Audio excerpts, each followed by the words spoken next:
All these skills in my lyric quickly kill 'em. All these white men making billions selling weed.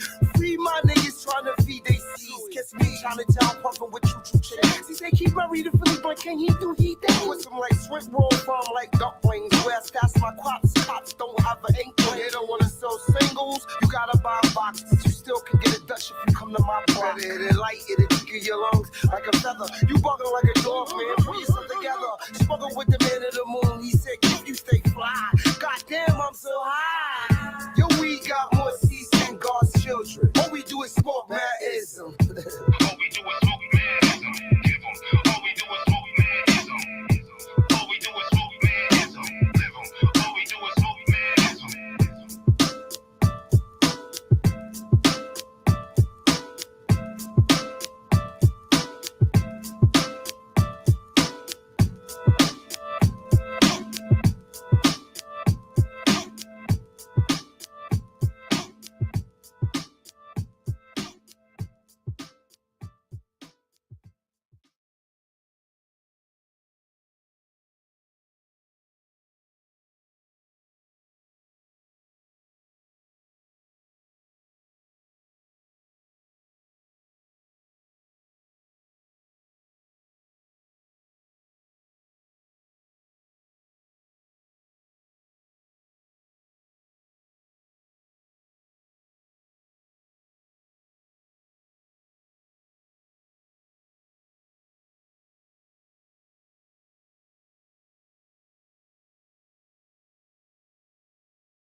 Yes, that was Jewelry by your man Hakeem Green, produced by Ron Amaral Lawrence, video by Nice Flicks. Big shout out to everybody involved. I'll wait till Cliff comes back.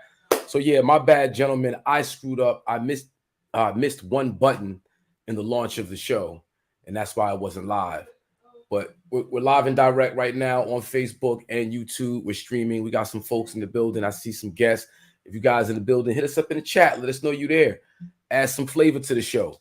we here for you. So we appreciate when the comment section is popping. You know what I mean?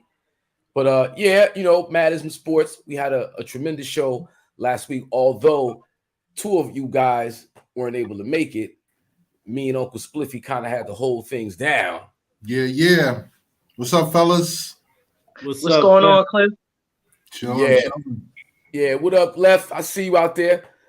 Yeah. So I'm glad you guys made it this week. You know, we definitely missed you. You know, we held it down as best we can. But I'll be honest with you, Wes, Coach E, you know, y'all come with some great information. So it's always good when you guys are part of what we're doing. And yeah, that said, episode 65. Yeah, and a lot to talk about. We got some playoffs, we got baseball, we got the Masters, we got a lot. We got a lot of stuff, man. Mm-hmm. I was popping at the things, huh? No Lakers. No, we got. I'm not gonna talk about the Lakers. I'm not gonna say nothing about the Lakers because if you say that, you might get disrespected on this show.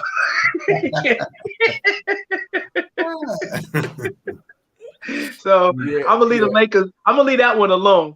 That's just a self-explanatory. Everybody knows the skinny on that one.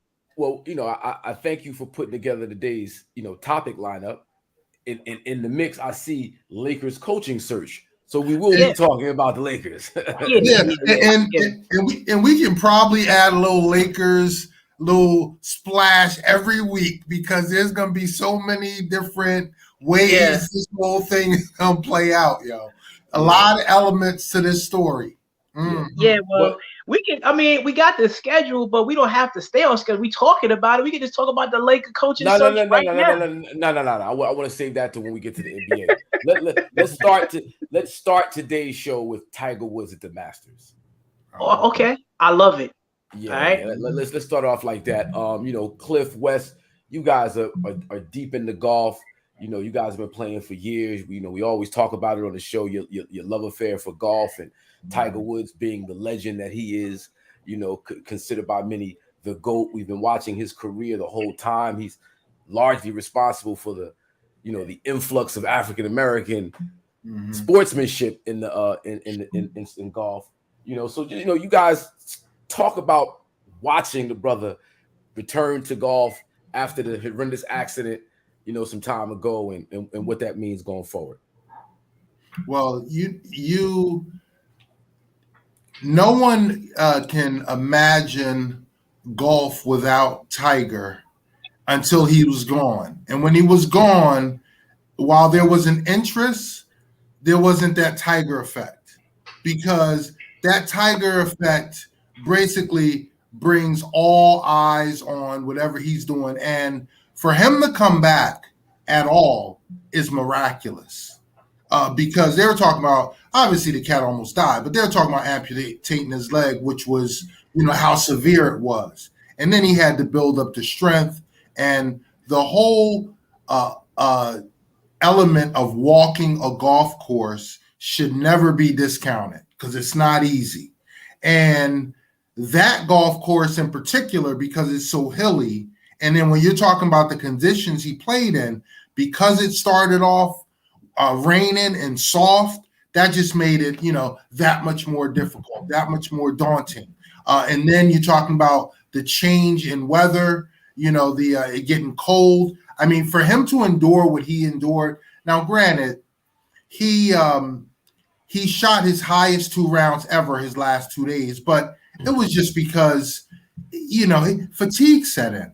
But for him to even come back and play and make the cut is miraculous. And he already committed to the Open, and I think to another tournament coming up. So, we're seeing a comeback. We're seeing him being able to pick and choose his tournaments. And you're talking about 4 months ago where he didn't even think that would be possible. Because you can see the sincerity in his face when he gave that first press conference. He was just like, listen, for me to be able to walk is one thing. You're talking about for me to be able to compete and walk these courses, I just don't know. And when he was saying it, you kind of felt it. And for him to come back at the Masters, miraculous, y'all. Yeah. Right. Wes, you want to add on? Nah, I mean Cliff said it perfectly. It's Tiger playing in the Masters for me is like the NCAA tournament coming on, and back in the day, like you just want to run to the gym after the first 2 games and go play basketball. So I was like itching to get on the golf course, and it was just because he had me hyped up on Thursday. He played really well, and Friday I thought he played well too, despite the conditions. And like Cliff said, the wind is no joke out there. Like you can think it's just like a little breeze, but the wind in golf is like no joke. Club selection, putting on the greens, everything like that. So just watching them all weekend, really incredible. And then I was like really impressed because people don't know. You had Harold Varner was in the mix for 2 days, and till he shot that 80 on Saturday. That the pressure got to the brother. I could just tell when he shot that 80 on Saturday. And Tony Finau, another guy on tour that's trying to crack through. And you got the half brothers, Schauffele and that didn't make the cut, Xander Schauffele and Cameron Champ, who was hanging in there for 3 days too. Just a good look. They don't identify those dudes as brothers, but I think that Tiger, and then you add those cats there, is a good event to watch. I mean, we still know what the Masters is really all about. How exclusive it is and everything like that. And I still can't understand to this day how you have I think 12 amateurs that are able to compete, and we still can't get any young black kids out there as amateurs to even compete at the Masters. I don't understand it. No one can tell me that there's none out there. Well, you do understand it. I do understand it, but I kind of say I don't, because the reality is, what excuse are you gonna make? Like, really, when you really think about it. And then we patronize the thing. When Tiger signed on, the ratings needed to thank him. He needs to get a cut of the ratings, because when he signed on, everybody's watching. I mean, my mom was asking me, how Tiger do today? So I mean, don't care about the sport at all, but just curious because of who it is. So the Tiger impact, or they call it the Tiger impact on things, is ridiculous when it comes to golf. So I'm happy that he's back. I knew he was gonna be back because I could see with his son, when he played with his son, how dope he looked there and how engaged he was with it. Like, he was having fun again.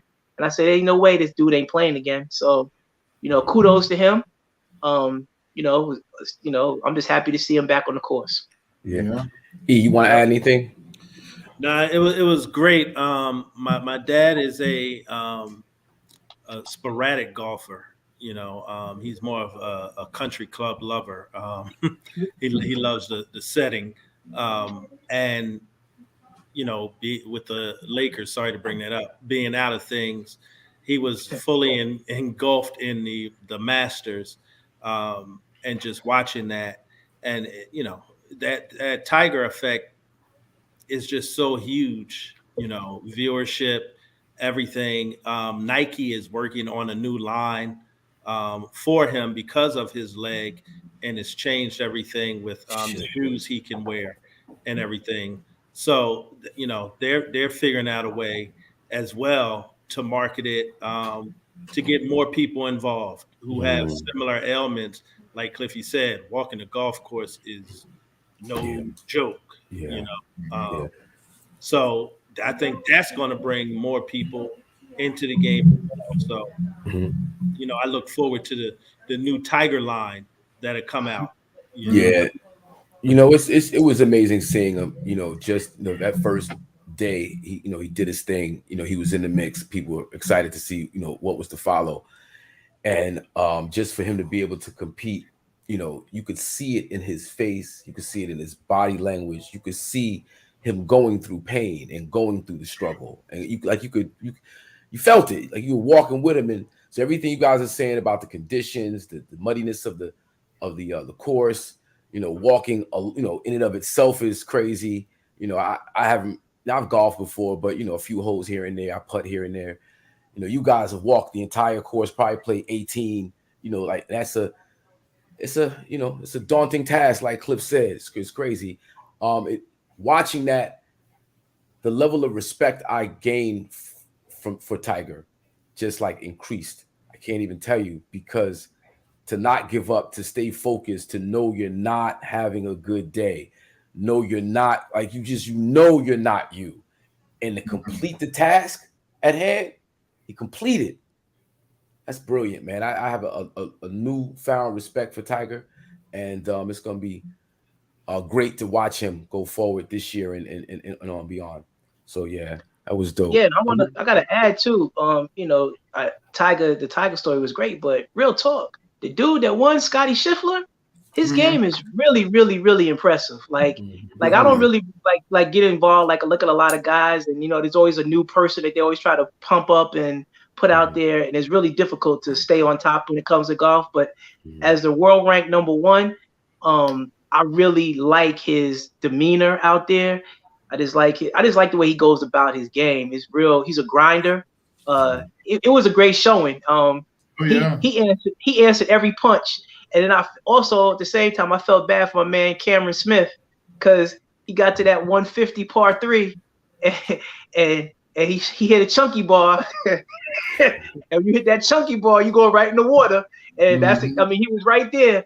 He went from, it's a shot after birdie. That's I call it the son of a bitch, the SOB, because he just came off a birdie hole, cut 2 strokes off the lead, and got himself back and got on that tee box and hit that water. Next thing you know, he got a 7 on his card. It's like, that's a wrap. That's a wrap. Right? It's a wrap. But the #1 played like the #1. And if you really think about it, he is Rory came storming back, but he is the only one who dominated the course. He won it at 9 under, right? And besides Rory, who just shot an unbelievable round and was 7 under, the field was around that 3 under mark. So if you think about it, even with Tiger's bad 3rd round, if it wasn't for the leader, he would have still been in the mix. Fellas, excuse my ignorance, just for speaking for folks who aren't really into golf. When you say under, what exactly do you mean? Well, when you hear par means what it takes to get to the hole. On average? So basically, no, it means like, so if it's a par 3, you got 3 shots to get to the hole.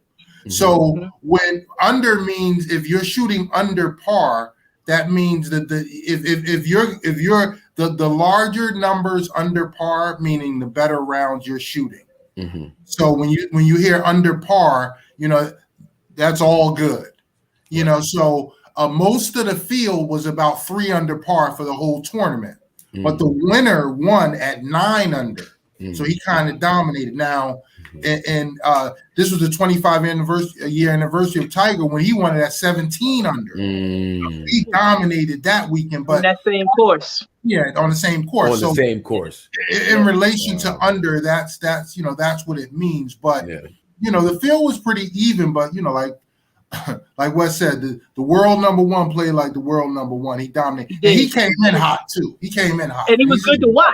It was fun watching him play. It was fun watching him play. I just I think that what makes the Masters special too is the fact that it's in the same place all the time.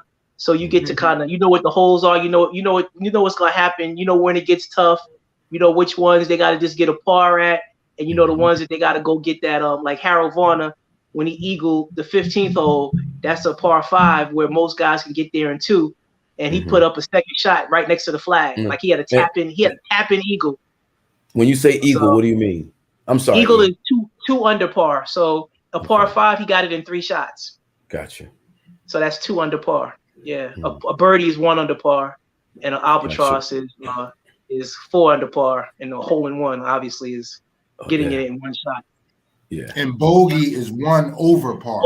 Bogey is. See, I speak that language. I speak par and I speak bogey golf. When you're talking birdies, under par, you ain't hear nothing under par going on. The albatross term is probably what I hear the least.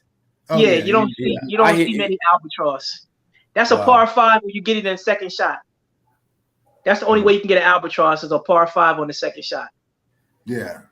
Crazy. Yep. Well, thank you for the education, guys. I appreciate it. All right, well, let's switch over to some NFL. I want to start off by saying rest in peace to Dwayne Haskins. Oh yeah, that's sad. I'm sorry. Pause. E, you wanted to say something though. I just cut you off. I forgot. No. I mean, you mentioned it. The Dwayne Haskins thing is very sad. Okay. You know, young man, just 24. I think turns 25 next month. You know, just sad to see such a tragedy. You know, but you know, I mean, we get into some other things that happened around that, but you know, it was a sad occurrence. Yeah, it actually happened right not too far from where I live. Do we know why he was on the highway walking? No. See, the first thing that came out was about him running on the highway, but then I heard he ran out of gas. And some people said he might have been on his way back to the airport because he was leaving town. So who knows? There's really no rhyme or reason. He was leaving. He was headed to the airport and ran out of gas. That's what someone said too. So I don't know. Yeah, I didn't hear that they found the car. They found a car. I never heard anything. They said he had a car on the road and he ran out of gas and got out the car and got hit. But then I heard he was running on the highway, and I felt that was kind of crazy too. Like, what's he doing running on the highway? Yeah, I figure, you know, it's NFL season they're about to get into it with camp, and he probably just made a poor decision.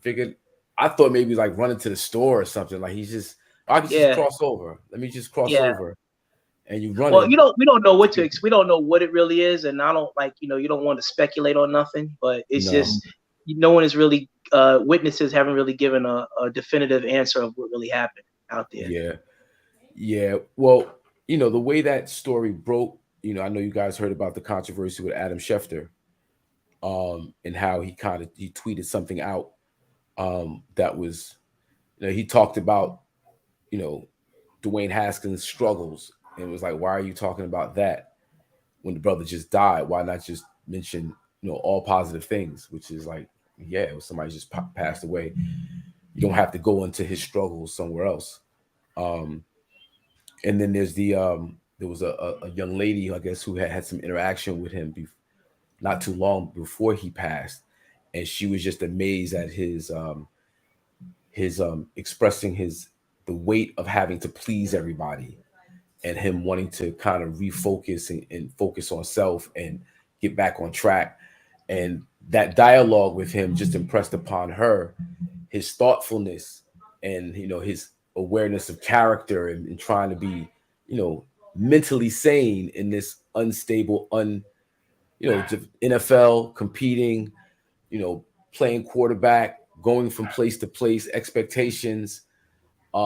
They treat you like animals. They treat you like, you know, there's no really care for the individual athlete. And that kind of all came out in her description of their interaction. I was like, that's crazy that he was going through those things. Then he passes away. And this is the first tweet that comes out that treats him like a product, not a human being. You know, so. You know, piggyback on what you said. Go ahead, Cliff. No, I was going to ask because, excuse my ignorance, but I didn't hear about and don't know about that Adam Schefter tweet. Yeah. What exactly did he say? You know, I don't want to misquote, but it was basically like Hakim said the word. He said, you know, Dwayne Haskins, former Ohio State Buckeye and struggling quarterback with the Washington Redskins. Oh, and he said passed away. Wow. Yeah. And so when he put it out, he was immediately checked. Immediately, jokers got at him. He pulled the tweet and then put out another statement. Yeah, and he was in a better situation being in Pittsburgh now. You know, it was one of those.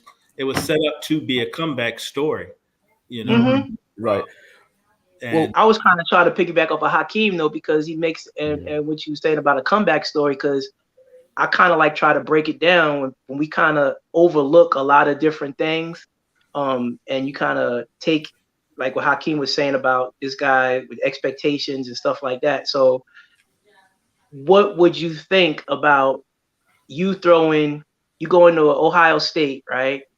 And you being that guy throwing 55 touchdowns and That's what I whatever want. pick, and you That's do what I all want. that, right? So you do what you're supposed to do. You outshine that at that position based on what the stereotype is about a black quarterback. So you're wearing that already, and you go do what he did in Ohio State, and you come out of college and they undress you in the draft and create all these narratives about who you are as a person that don't match up to who you really are. Mm-hmm. And for some men, even though we take it for granted, for some people, or not just men, and some people individually are not built to carry that type of weight, right? And then they don't have the support staff at that level.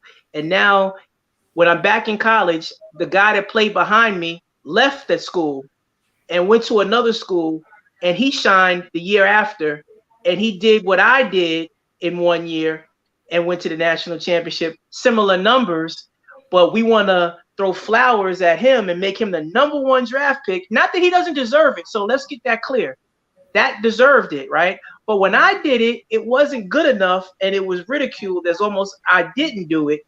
But we celebrating him, but this one has to learn how to be a better player, be this and be that. And that is a problem for people when you have to hear that. Think about two kids in a house, brother and sister, and you hear that your brother is doing the same thing you're doing, growing up in the same house, but he's better and you're not. And you can't figure that out. That causes a problem and a disconnect. So everybody, like, this is not a shot at Joe Burrow, but this is just another example of, yo, he did the same thing Joe Burrow did. Let's just be real with it. He did. In college, they did the same thing, except Joe Burrow won the national championship. But we can't even throw that as apples to, I mean, we can't even say that it's not different, because Deshaun Watson had the same exact experience. So we keep seeing these same things, but Deshaun Watson had a better support staff or was built to endure it, because we watched him just dismantle college football for 2 years, and we watched Mitch Trubisky get taken ahead of him for playing 13 games. So that's the type of stuff that we need to kind of focus on, because that's real. But we can't lose sight of the organization and the fact that he went to the Redskins, okay? Yeah, and we're seeing now all of the nonsense that's been going on at that. Absolutely, I agree. Snyder, to the degree that Snyder's about to lose his team. The draft process is a problem, because everything they're saying about this gentleman today is flowers, right? He's dead. Now you want to give him flowers. When he was being drafted, they were dissecting him like he was a like I don't know what that was. That, I mean, I don't know what they do in the draft, but it's disgusting. Like Kaepernick, and it's disgusting how his father was a former truck driver that stole some gum from the restaurant. Like they make up these stories that are so just crazy. Every year you see the same thing, and it just becomes like, it's just, everybody don't like that, man. Everybody's not built the same. That's what I'm saying. I'm not gonna say it's everybody, but everybody's not built the same. Yeah, I mean, the NFL has to get to some point through their draft process of stop tearing down these black quarterbacks, and it's specific to black quarterbacks. It doesn't happen at any other position. We know they treat them like meat, but how they treat these quarterbacks is, to me, it's beyond racism. It's beyond humanism. Like there's no humanity involved in it. And like you said, Cliff, he went to probably one of the worst organizations. Organization. Hakeem, you touched on it. I mean, even Congress now is looking at Washington this is a bad organization. And Snyder, it's corrupt. They got to get rid of him. They got to get rid of him because what he's doing is truly a black eye on an organization, on a league that has a lot of black eyes, but Washington takes it to another level. They really do. Yeah. Dude, Yeah. what are some of the details with Washington right now, past these sexual harassment?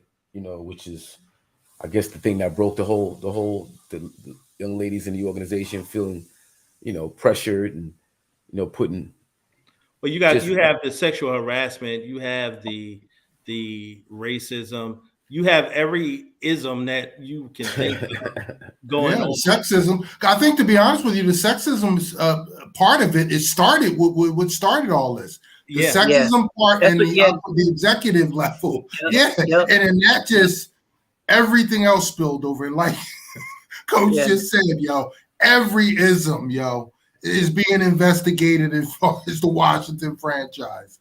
Every ism. It is madism, yo.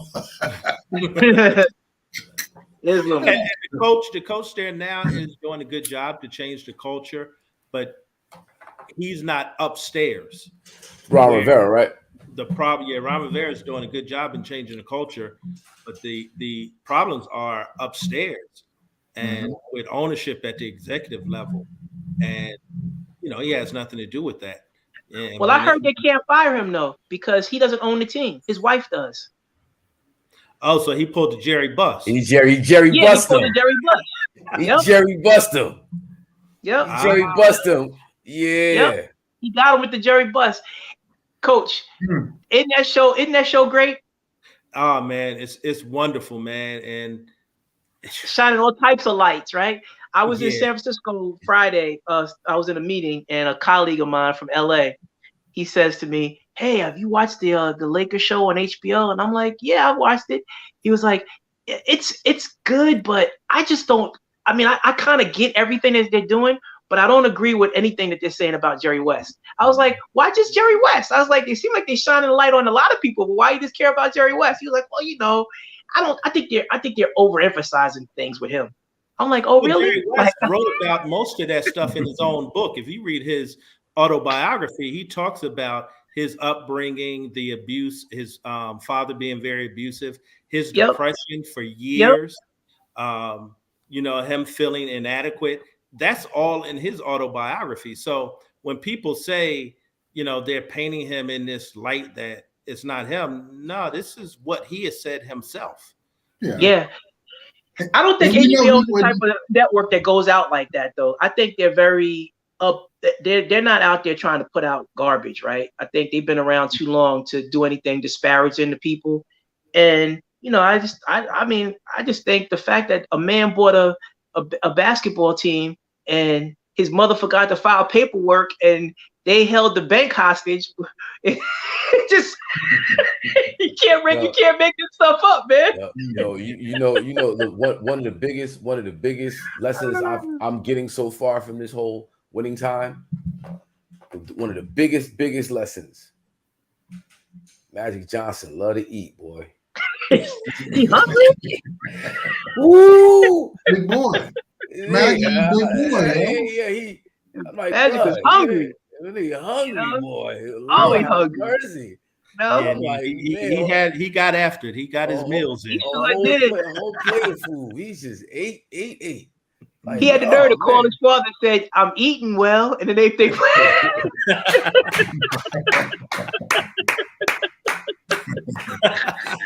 The writing on this is so dope, yo. Yeah, it's just so right. The writing is crazy dope, yo. Oh yeah, it's great, man. I'm like, wow, this is. I don't even know how they gonna like. It's not even. They haven't even scratched the surface. Like even watching Michael Cooper, who was probably my favorite player growing up, to see how nervous he was as a player. Like he didn't think he belonged.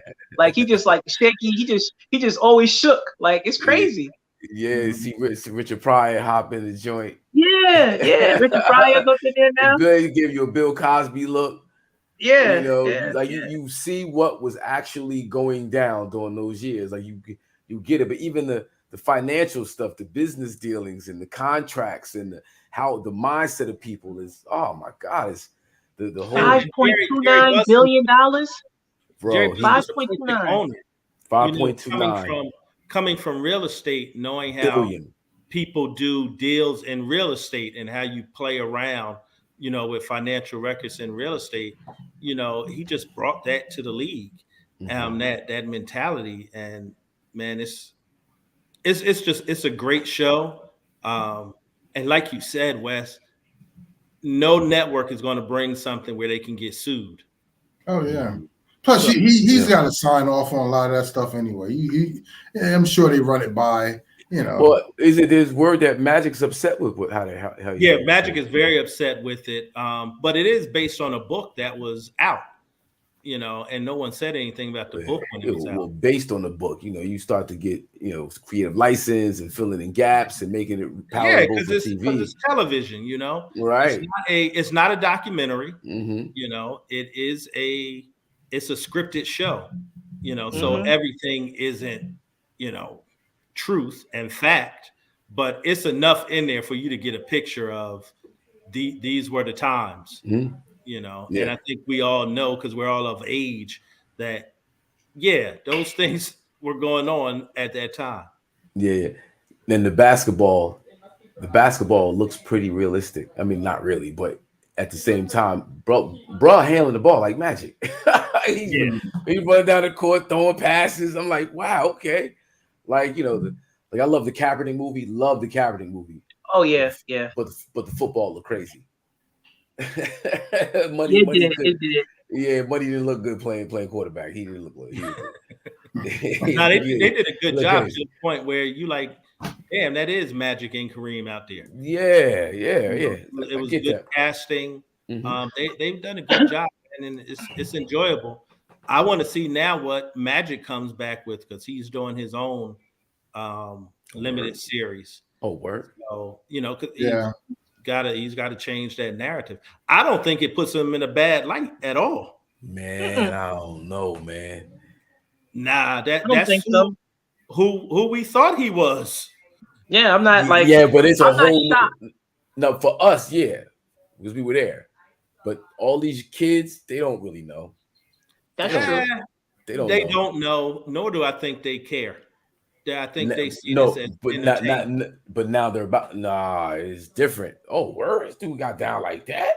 Now if he puts out his thing and it doesn't match up, people are gonna start looking at the differences, and he's trying to lie, he's trying to cover up, he's trying to hide. He don't want people to do it. Yeah, you get into that whole conversation. Yep. So it's gonna be, it's gonna be interesting. Because I'm sure he could have used $5.29 million to write his show, but he left that on the table because he didn't know he didn't trust Phil Knight.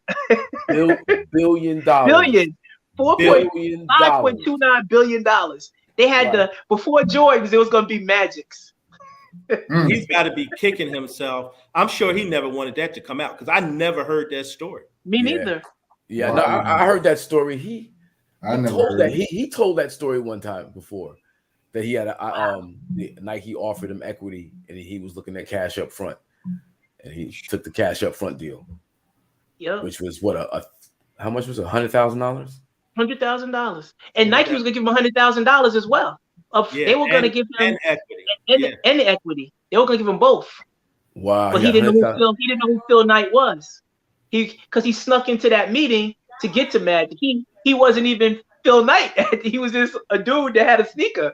And boom, and that was it. Yep. Right. And he chose his weapons.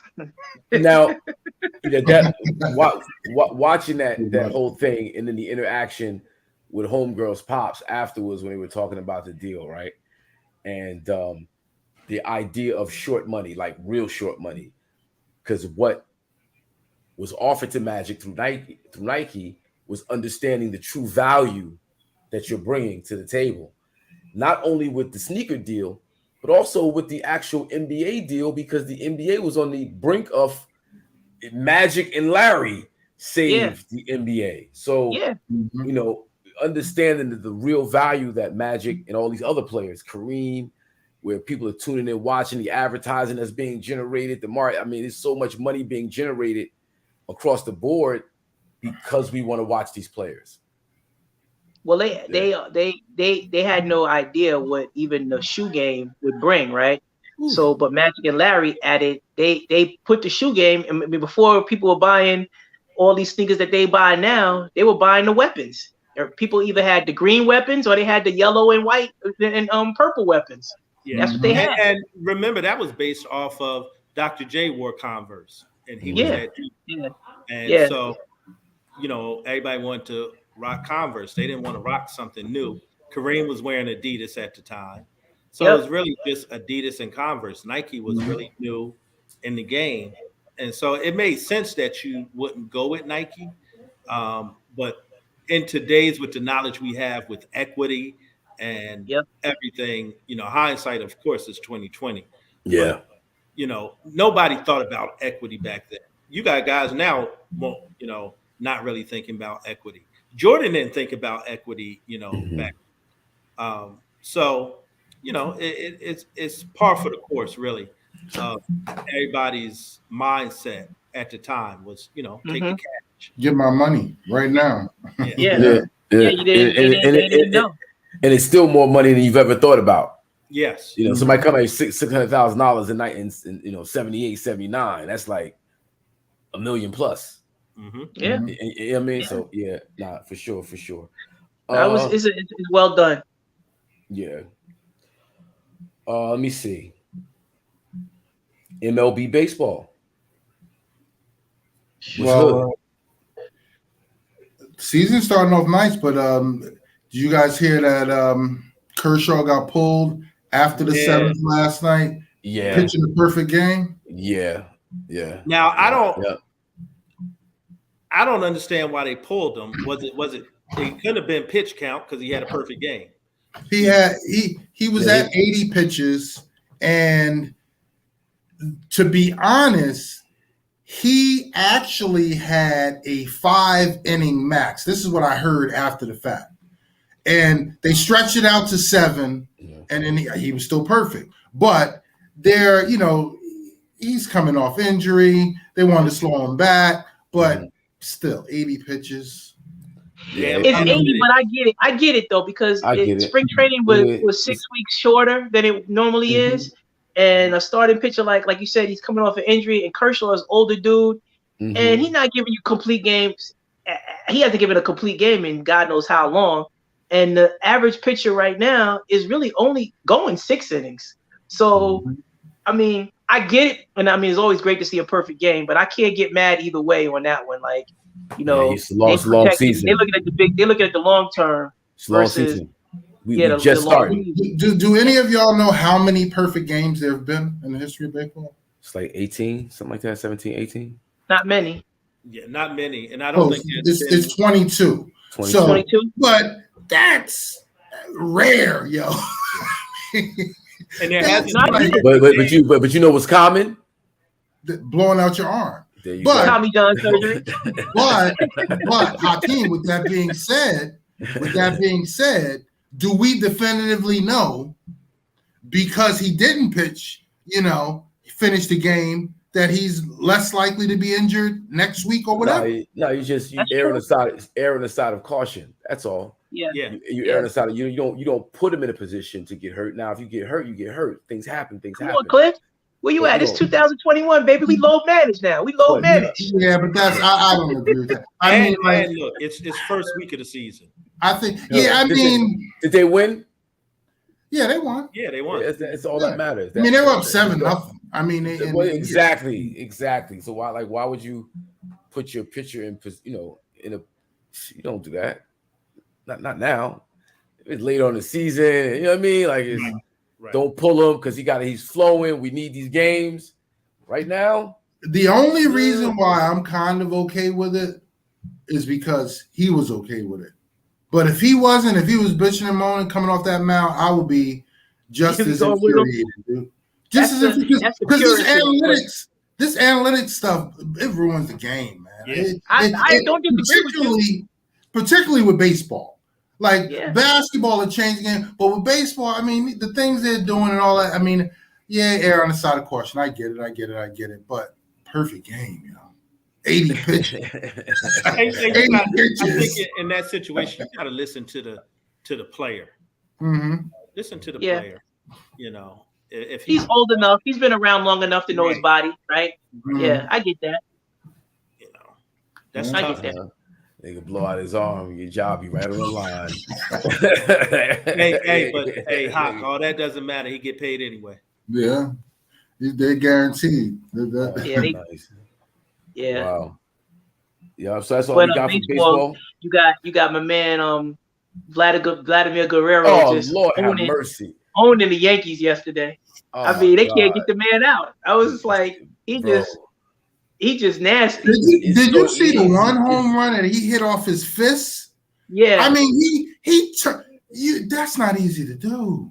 I mean, Yeah. the hardest thing to do in baseball, I mean, in sports, is to hit a ball, but to hit a home run. But that type of home run, come on, man. Off his fist, he turned. Because not only do you have to take incredible skill to actually connect, but the power, and it was Garrett Cole, yo. It wasn't no bum. He's a beast, yo. Yeah. Vladdy may be better than his pops, yo. Vladdy's nice, man. Vladdy's He nice. may be I mean, better that than his whole squad, the namesake squad, I love that squad, man. I love their squad. They got all the young prodigies on that team. Oh yeah. You know, Bichette, Vladdy, Biggio, the other Gurriel, you know, and they don't care, man. They just don't care. Like they don't like the Yankees. And George Springer said, I know how to beat the Yankees. I've been doing it my whole career. And it's good. It's good for baseball too. It's good, really good for baseball. Yeah. You need young cats with that kind of energy, that kind of swagger coming in there. Yeah. You know, against the Yankees. That's what you want. Yeah. I like them. I like everything the Blue Jays bring to the table, man. I love. They're gonna be good all year. They definitely gonna be good all year. Vladdy. There you go. This the first one? Oh, this is against Texas when he hit 3 home runs. Well, you got no power? Didn't you get in the gym at all? Oh, that's not the Yankees? No, that's not the Yankees. That was against Texas. That was his third. Yeah, that was against Texas. I think the one thing that Vladdy is so good at is he doesn't force things. You know, he's going to take some heat. And you know what I'm going to tell you about Vladimir Guerrero? He quietly accepted the fact that they told Ohtani last year to be the MVP. He was like, okay, guess what? I'm going to show them this year. Oh, yeah, and he's starting off hot. And he can do it, too.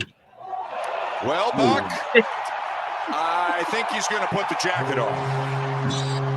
I guess he got in the gym. You can't pitch around him. That lineup is stacked.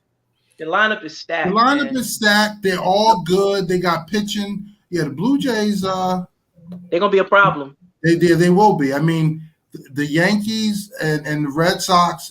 That whole division all year should just be a battle. The Orioles stink, but yeah. I still think the Yankees are the 4th seed in that mix because Toronto and Tampa Bay don't respect them, and they pull out their pimp card on the Yankees every time they play them. The Yankees be like, oh God, here we go. They got the Yankees number. The Yankees, to me, the problem with the Yankees is they don't have no real dogs on their team. They got a whole bunch of dudes but no dogs. They just don't. It's like I like Donaldson, but I don't know. Yeah, you may be right. Joey Gallo still batting 5th in the lineup and striking out every damn time you get up. I can't mess with that dude. Like, it hurts my heart to watch Joey Gallo strike out all the time. And he can play left field. Yankees didn't want to pay Aaron Judge, which is ridiculous, a little crazy. But I think ultimately they will pay him. But that's just it's so unlike the Yankees. It wasn't a ridiculous deal. Like it wasn't an insult. I mean, 7 years, 200 and I think it was $35 million a year. Yeah. Oh, which would put him right in the top 3. I thought it was 4 years, 250. It was 7 years, 250. It was whatever it was. I think it was 35 a year, when it made him the 3rd or 2nd highest paid player in baseball. I don't think that's an insult. Yeah, normally the Yankees pay money. They back up the truck. But I don't know. This time they're not doing it. They didn't. Yep. They ain't gonna let him go. They'll re-up because he says he don't want to negotiate during the season, which means it's on ice for right now. But they'll come correct because they ain't gonna let him walk. It's no. Absolutely. Yeah. Well, talking about letting people walk, Baker Mayfield. I mean, what do you say? You know, he may be dead man walking, is what he may be, because there's no spot left. Because apparently Seattle don't want him, right? And that's probably the only open spot that I can really even think of, because Carolina said they don't want him. So where else is he? He's gonna go for a prominent backup spot, and quiet as kept. I heard Jerry may be looking after him. That makes sense, to be honest with you. Yeah, that would be a good spot for him, actually. Yeah, I think so. Cleveland just wants somebody to come in and eat part of that contract. Then the floodgates open, because nobody's trying to pay that $19 million guaranteed. Oh no, not for Baker Mayfield. No, they put in 3 quarterbacks, man. They told him 3 times we don't want you. That's crazy. That's crazy. They put in 3 dudes. Wow. So I don't know if you guys follow Cleveland much, but what exactly is it about the dude that just makes him so untouchable right now? Well, I think there's something there that they're not saying. His personality. I mean, he's on TV talking about he want to go to somebody's cubicle and yell at them and boo them and see how they like it. He's not built. He's saying that like yesterday. Yeah, exactly. He had everything he needed in Cleveland. To get it. He had what he needed. He did. Wow. He did. He feels that because he played hurt, he felt that they lied to him. But he felt that because he played hurt and they knew he was hurt, but basically punished him for gutting it out, so to speak. Because he said he's basically feel like he shouldn't even been out there. But because he was out there, they're holding that play against him. But Baker is just full of excuses. I mean, when he had 2 years ago, when he had his best season, he still didn't get them over the hump. Right. You know what I'm saying? He wasn't able to utilize Odell Beckham.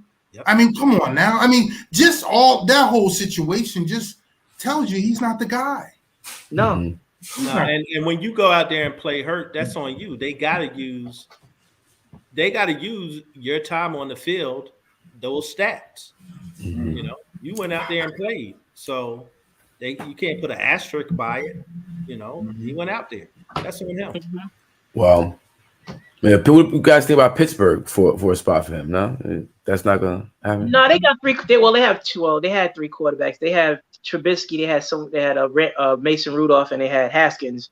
But now they got to replace Haskins. Yep. So but it might be. They from what I'm hearing, they're going after quarterback anyway. Either Pickens or Malik Willis.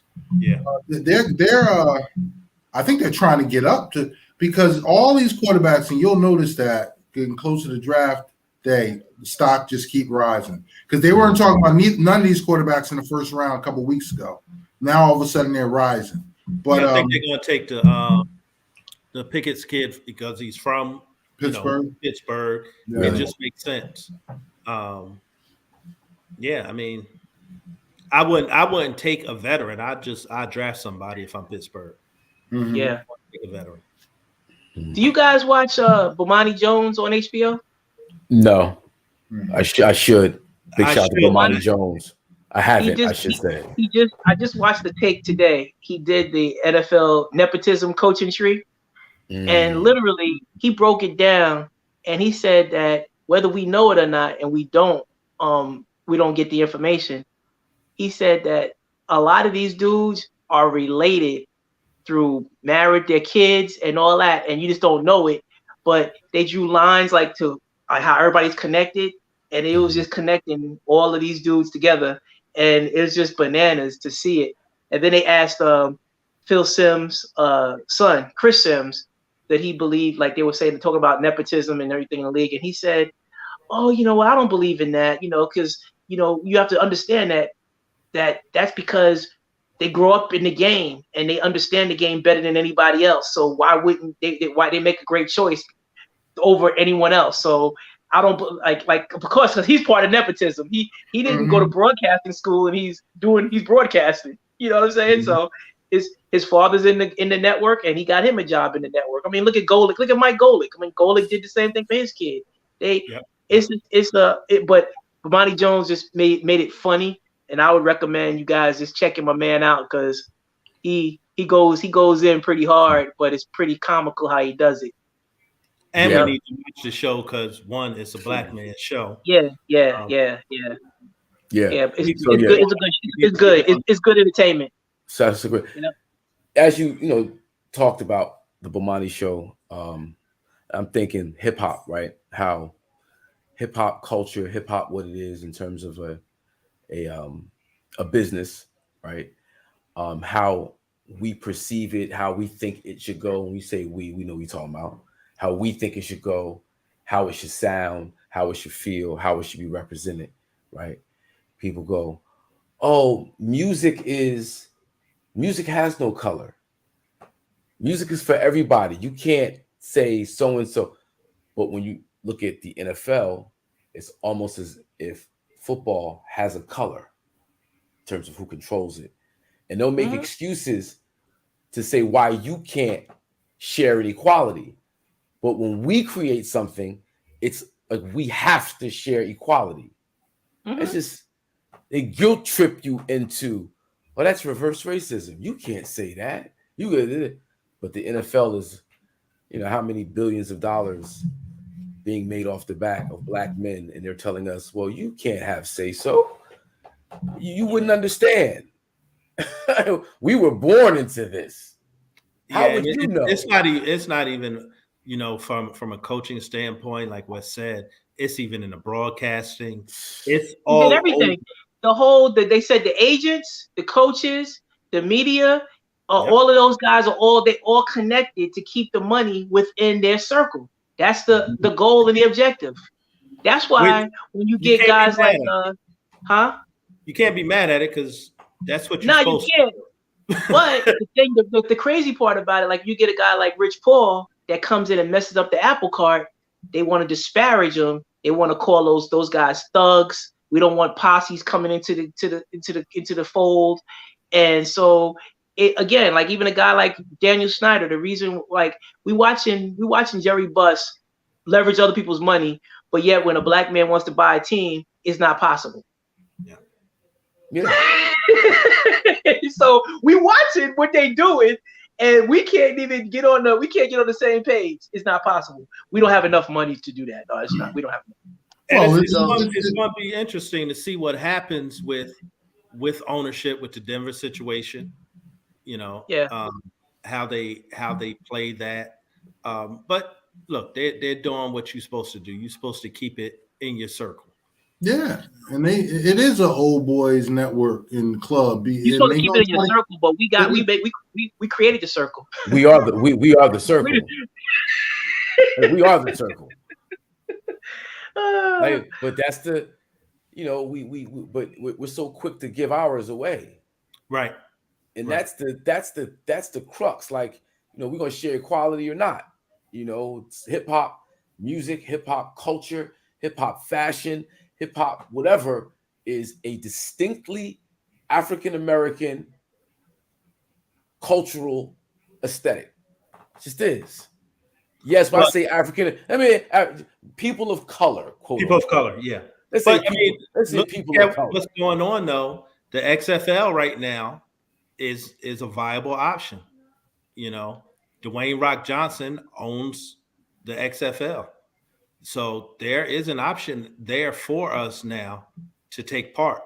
And I believe the co-owner of the XFL is Latina. Dana lady? Dana, Dana, what's her name? Sister? No, she's Latina. Yeah. Okay. She's a sister. Yeah. Still person of color. It's a person of color, right? Look, there are options there. Yeah, but we got to make them. Are we going to support the XFL?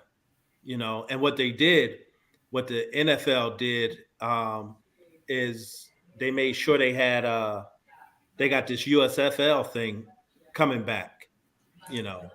All right, so yeah, I got confused because I think I saw the advertisement for the USFL, not the Yeah. XFL. So yeah, they want to combat the XFL, so they brought the USFL back, and they put all these popular coaches, the same coaches from these trees.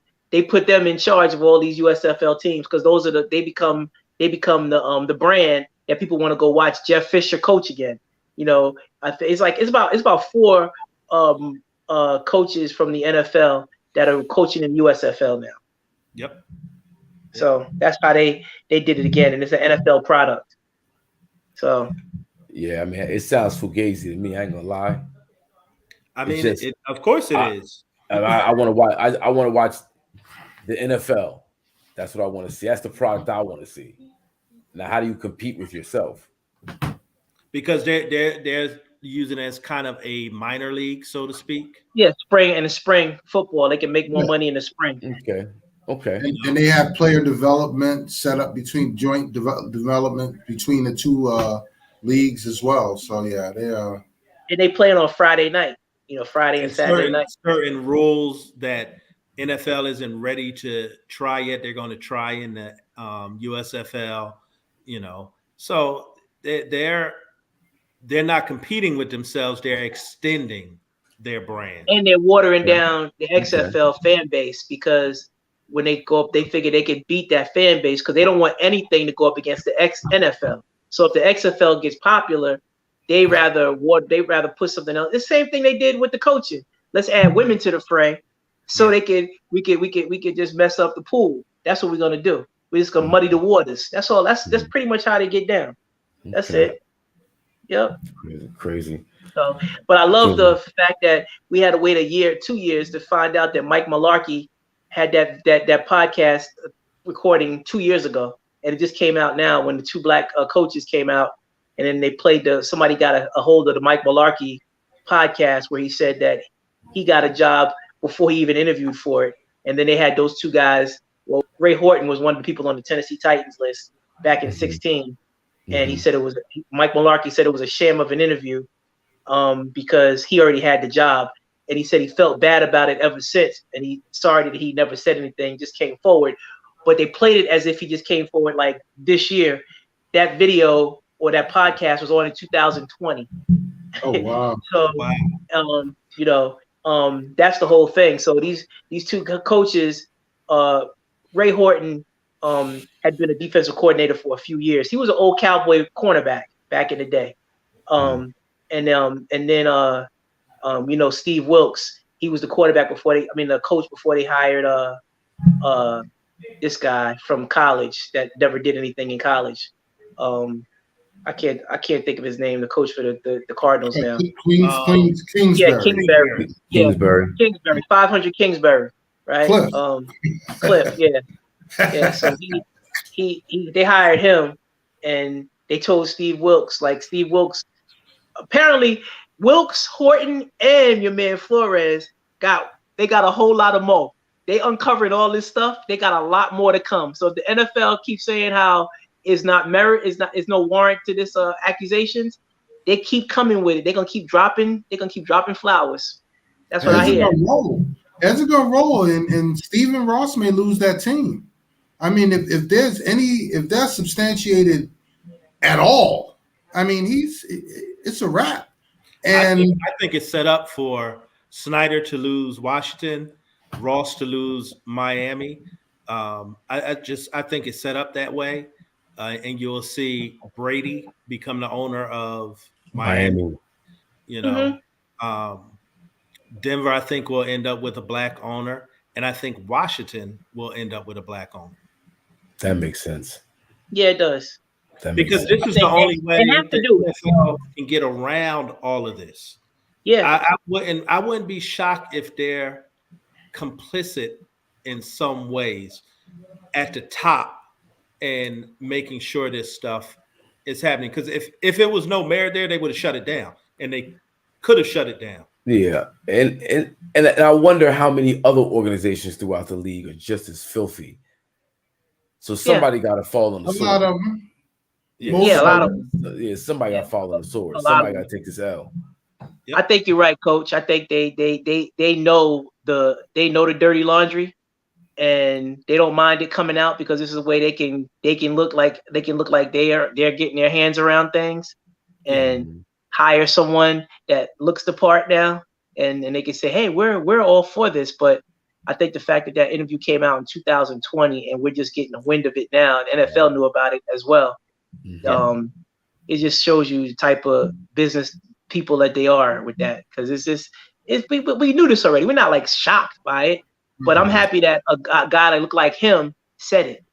That changes the game when you got a testimony from a white coach saying, hey, I had a job weeks ago, and it makes all these other coaches that have been saying that they don't do that, they all do it. They already know who they want to hire. So and they say, hey, be quiet. We're not going to put it out right now. We got to go through this process, but you got the job. I know Hakim's never gone through this because he's never had a job besides being a recording artist. But you go on an interview and they're like, you got the job, but we got to go through these other interviews. We got to go through these other steps. And you got the job, and you just wait for them to go through their process. NFL is the same way. It's how things work. And I believe the NFL commissioner, he kind of is hands off on this. Like, oh, well. I mean, he can't. This is his bosses. What is he going to say? Right. Those are his guys. Yeah, this is He's got to dress it up the best way he can. But then I heard they still in trouble because what's the girl's name that got smacked by Ray Rice? What is his girlfriend, his fiance? His wife. His wife. They got married. Well, okay, they got married. Well, there's still issues with that going on.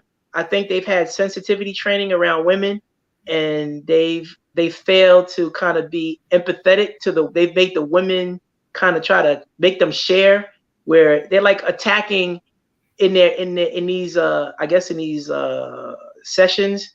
They're like forcing women to be uncomfortable in these sessions as if they're the problem. So they got a lot. They got a lot going on. What? Like, so I guess if there being sexual harassment charges, they want these women to share these experiences, and that goes against what the whole program is all about, or the lawsuit is about. They shouldn't have to be the ones sharing.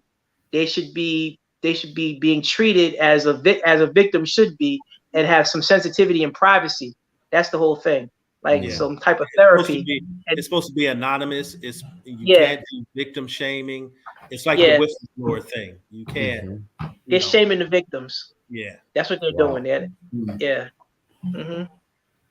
So they got a lot. They have a lot of issues.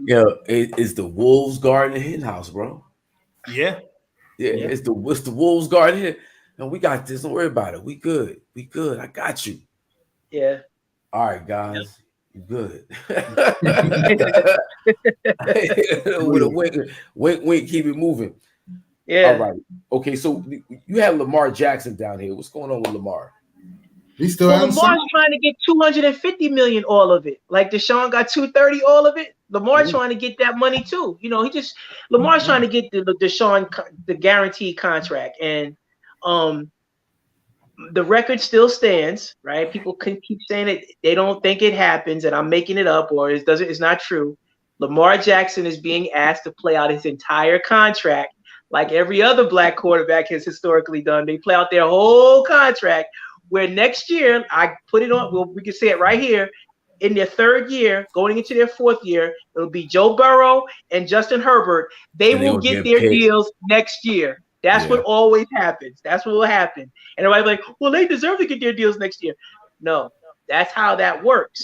MVPs get their deals done in 3 years or 4 years too, but Lamar Jackson's an MVP that doesn't have a deal. Russell Wilson went to a Super Bowl 2 years in a row and didn't get a deal done. He had to wait for his deal. So Dak played his contract out. Cam Newton played his contract out. All these guys do the same thing. Carson Wentz paid early. Jared Goff paid early. Carson Wentz. Yeah. Paid early. Jared Goff. Paid early. Yeah. Now I'm not saying again. I think the NFL guys, they're setting it up because all the black quarterbacks they know are more susceptible to injury because they run and they're out of the pocket. So they're like, they're going to get injured, and not that. now we won't have to pay him all this money. But to everybody's defense, Lamar and his mom are the agents, and they've been offering Lamar a deal, trying to get him to sign for the past year and a half. Lamar has been the one just at his own pace. Now, granted, by him waiting, he's going to get paid. His floor now is 45. His floor he's going to is get 45. that. So I think he's worth 40. I think Lamar Jackson in the top 10. He's a top 10 quarterback. Top 10 quarterbacks can get $40 million a year. That's where you got to start. Yeah, 40 a year. Yeah, but his floor right now is 45, and the longer he waits and the longer he has waited because all these other things have happened, his value has gone up. Because remember, they were trying to get him to sign last year. And now he would have been, I want to say that was at $35 million a year. But my concern with Lamar is he runs. and he is so susceptible to injury. Yeah. You know, he puts himself in harm's way. I agree with that. Way. He's had 800 hits since he's been in the league. And that's like almost twice as much as the next quarterback. But yeah, he definitely, but you know, Harbaugh spoke on him and just said that Harbaugh loves him. We've been trying to you know, we're ready to, you know, to extend him. We'll give him whatever he wants, but Lamar is working on his own pace, and he wants to do what he wants to do. I hope to God he doesn't get hurt. I hope. I don't think he. I think he's going to get smarter. I think he is susceptible to injury, but I think he's taking hits. But I kind of think that number's overstated in terms of they put that stuff out in terms of him hurting his negotiations. Because I watched him play. He doesn't take a lot of. He don't take hits. He don't get squared up. We don't see him do that. So I think they put that stat out there to hurt his negotiation as if he is like fragile or something like that. But he's gonna get paid. I mean, and I know Baltimore loves him. Just as Steve Bisciotti is a type of owner, he got the money. He just don't want to be held over the barrel for it. You know, that's the thing with him. But you know, I think he deserves to get paid. I mean, telling you, Deshaun Watson opened up a lot of eyes because these same circles we talking about. You can't tell me that these cats didn't do a thorough investigation to give him 230 guaranteed. Right. You're not giving somebody $230 million knowing he's a serial, you know, whatever.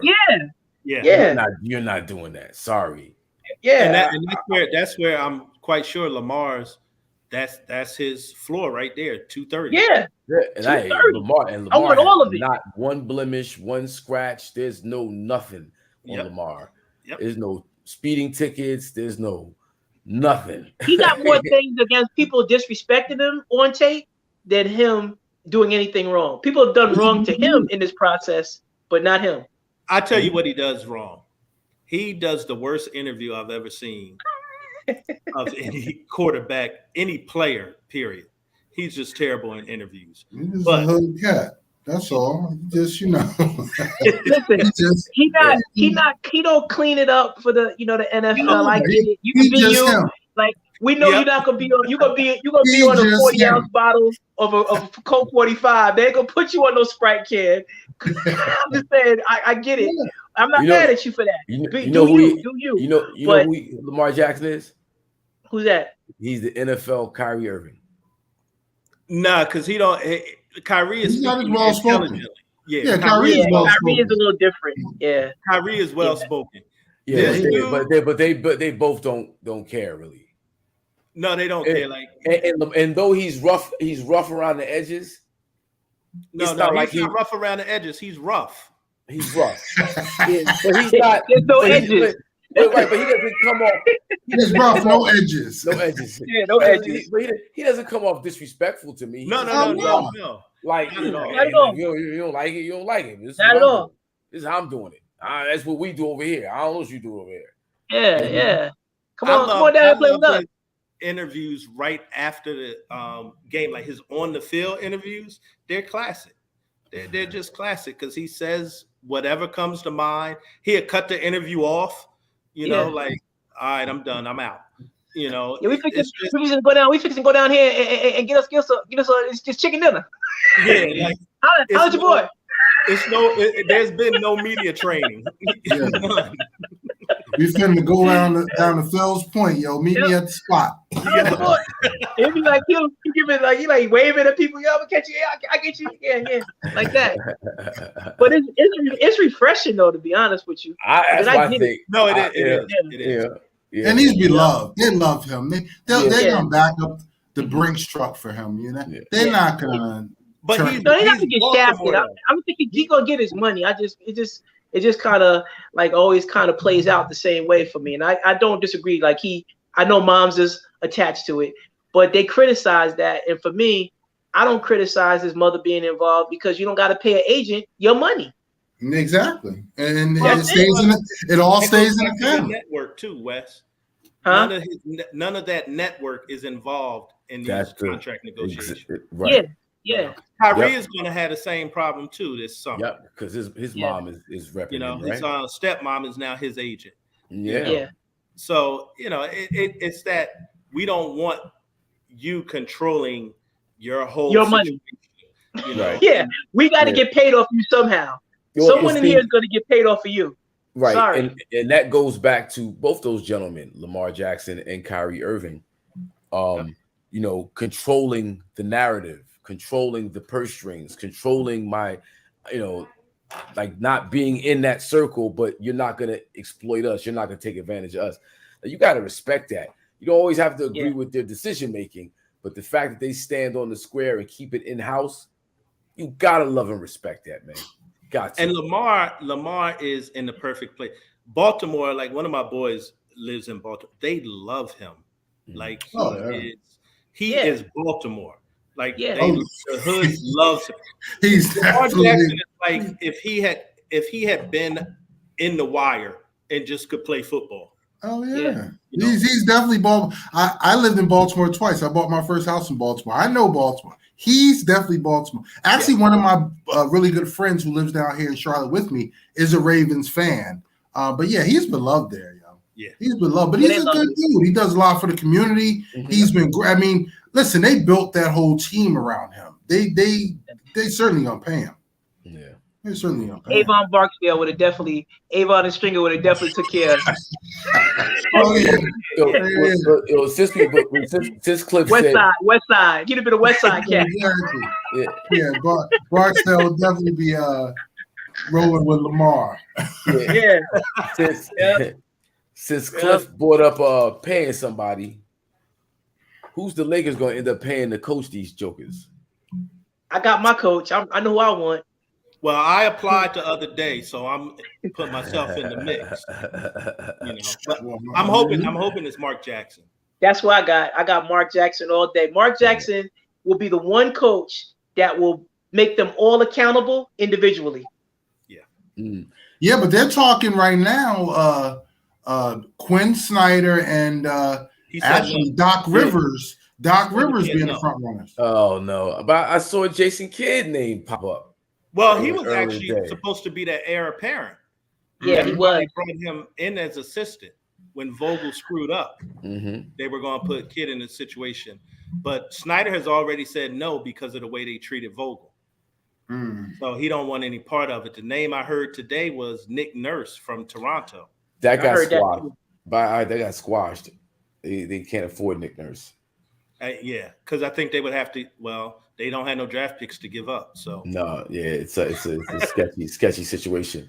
Yeah, I'll put it out. I put it out early. I'm hoping for Mark Jackson, but then everybody said you're crazy. That's never gonna happen. He's blackballed. Like, the league is not gonna happen. That's the one. They need a coach that's gonna be accountable. Like, he's the one dude that'll put them all in a room and challenge them individually. That's it. Right. That's all it really takes. Yeah, but the other name I've heard is Eric Spoelstra. I don't see Pat Riley not letting that happen. He said after the HBO special, Pat Riley said, "Y'all got me looking like a hippie up to be fun." Hell no.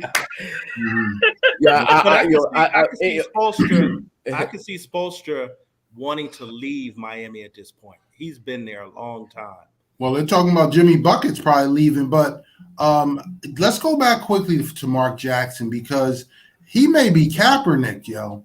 I really think there's some blackballing or something really going on because him not being in the league coaching after all this time has passed, there's something's up, yo. Oh yeah. I mean, there's something No, there. I got somebody who you know claims to have inside information. You know, whenever this conversation comes up about Mark Jackson not being in the league, he know what he did, quote unquote. He knows what he did, and he knows he'll never get another job, and you know, he was horrible. And you know, there's stories that I'm like, every time I hear players talk about this guy is always glowing. Like nobody's ever kicking his back in publicly. So what is this? You know, now Well, the story I heard is he made some disparaging remarks about the LGBTQIA. You can add some other letters onto it if you like. Community. And Mark is a very religious man. He's a minister, actually.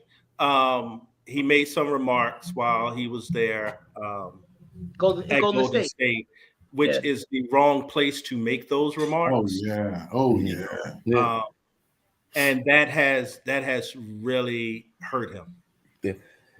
I saw back when, like, shortly after he got let go, there was a clip of a reporter asking him about Jason Collins from the Nets coming out, and he didn't say anything disparaging other than, you know, I use the Bible as my measuring rod in life. Yeah. Quote, well, my understanding is he said things in his pulpit. Okay. Yeah. He said it in his church. He was, but then I also heard that the Golden State Warrior owner may have had someone in his family that might have been in that community.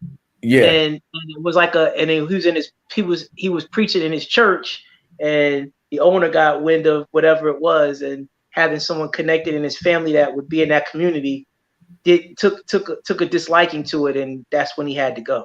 And he wouldn't welcome back. He was going to his church was actually in LA. So he was going to LA every weekend or whatever the case may be, you know, to be at his church.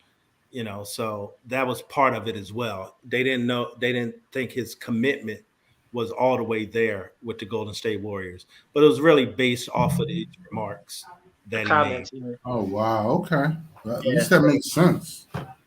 But I like him. I like him for that bad. I think for LeBron, he'll tell LeBron, hey, you know, I haven't won a championship. You can give me my first one. Well, this is what I need you to do. And he'll tell Russ, he said, you see that wall right there? I need you to run around it this time. You know, stop trying to run through it. Stop running into it. And AD, they say, you see that uniform right there in them sneakers? Put them on. Take off those street clothes. Stay out of he would be great, man. Stretch your man. Yeah. Stretch your man. So now, but I really think he would talk to them together, but give them all a level of responsibility for what happened, and challenge them and challenge them individually, because that's how they need to be challenged. They're not the same guys. They're all different, and they need to be handled as such. And they're all culpable. So you know, we could talk around it and act like they're not all culpable. They are all culpable. I was watching a clip the other day with what's the Michaela? Matt Barnes was just basically saying he didn't say anything disparaging. He was like, you know, LeBron, I've never, you know, seen his leadership skills, but some guys they're great players, but they just don't there's certain things they just don't do with other players, don't respond to them, or they don't want that part of the responsibility. And he said it's not a bad thing, but he said that, you know, he watched Kobe, he watched Jordan. He's like, they didn't like to lose, and they just were very competitive in that regard. So they would be in people's face and they would demand, you know, people answer to this, whatever. And that's all he said. And this girl said, and Kobe with Dwight Howard, and she got real like unprofessional. She's like, he was with Dwight Howard and Steve Nash, and they didn't make the playoffs. So what are we saying about that? He was like, they got into the. He said, but they got into the playoffs. He's like, but they didn't win a game. He was like, did you look at the back of Kobe's leg? Was that with those stitches? He popped his Achilles, girl. To get him to the playoffs. Like that was the whole thing why he popped his Achilles, because he was playing 41 minutes a game to get him there. I mean, so she just was so, but she was like, it wasn't an attack on LeBron. It wasn't. It was just a fact that, you know, some dudes just don't like, they don't want to lead that way. And I'm not mad at him for not wanting to get in people's faces and want people to be their own person. But what happened this year was really unacceptable by all from management all the way down to the players. Oh, absolutely. Period. Oh yeah, it was the worst team. The fact that Pelinka is still there is a problem for me. It's a problem. You know, it's a problem. He shouldn't be there. In fact, when Kobe passed away, because Kobe was the actual GM. Yeah. You know, yeah. He was the one that was feeding Pelinka everything and was going to feed Pelinka everything because he didn't want the position. Now that Kobe is no longer with us, Pelinka has no value. He has no idea, no relationships. No one liked Pelinka. A hated agent. No one liked him as an agent, so he has no relationships. He has to go. He can't get it done. You know, he can't even. He didn't even have the Fab. He went to school with the Fab Five and didn't have them. Yeah. Well, I mean, you know what he did do? You played with the Fab Five. You know what he did do? He did reach out to Juwan Howard, and Juwan Howard was like, "No, I don't. I want to coach my sons." Yeah. So he did try and leverage that relationship, but he's not a guy who can do the position the way it needs to be done. And that's what Magic was saying without saying. Yeah. And nobody really wanted to listen to Magic because they thought he was attacking this dude's person, and Magic was the problem. But Magic was right the whole time. I mean, you got a championship out of it. Pelinka's a championship GM. That's what they'll say. And his championship can be judged no differently than anyone else on that team who got a championship that year. Vogel's a championship coach.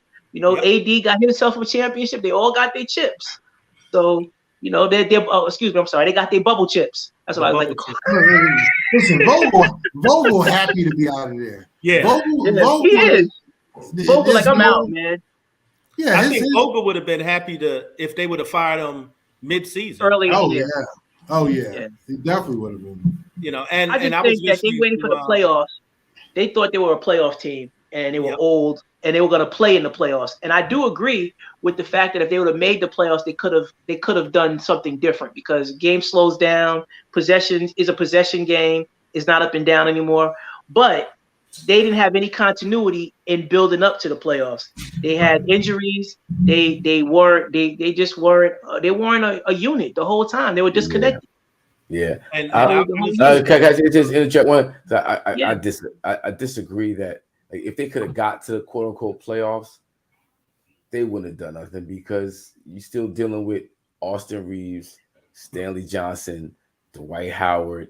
I like Malik Monk, but everybody else is not dependable, and those are the pieces you gotta have step up night in and night out. But those are the pieces the thing about it, the pieces you just named, they got them by Austin Reeves came in the draft. That wasn't a part of the Pelinka plan, right? He did draft them, but the Stanley Robinsons was a 10-day contract. What about the Wayne Ellingtons, the Trevor Arizas, the dude that plays for the Miami Heat that never played at all? Gave you nothing. No show. The little guard.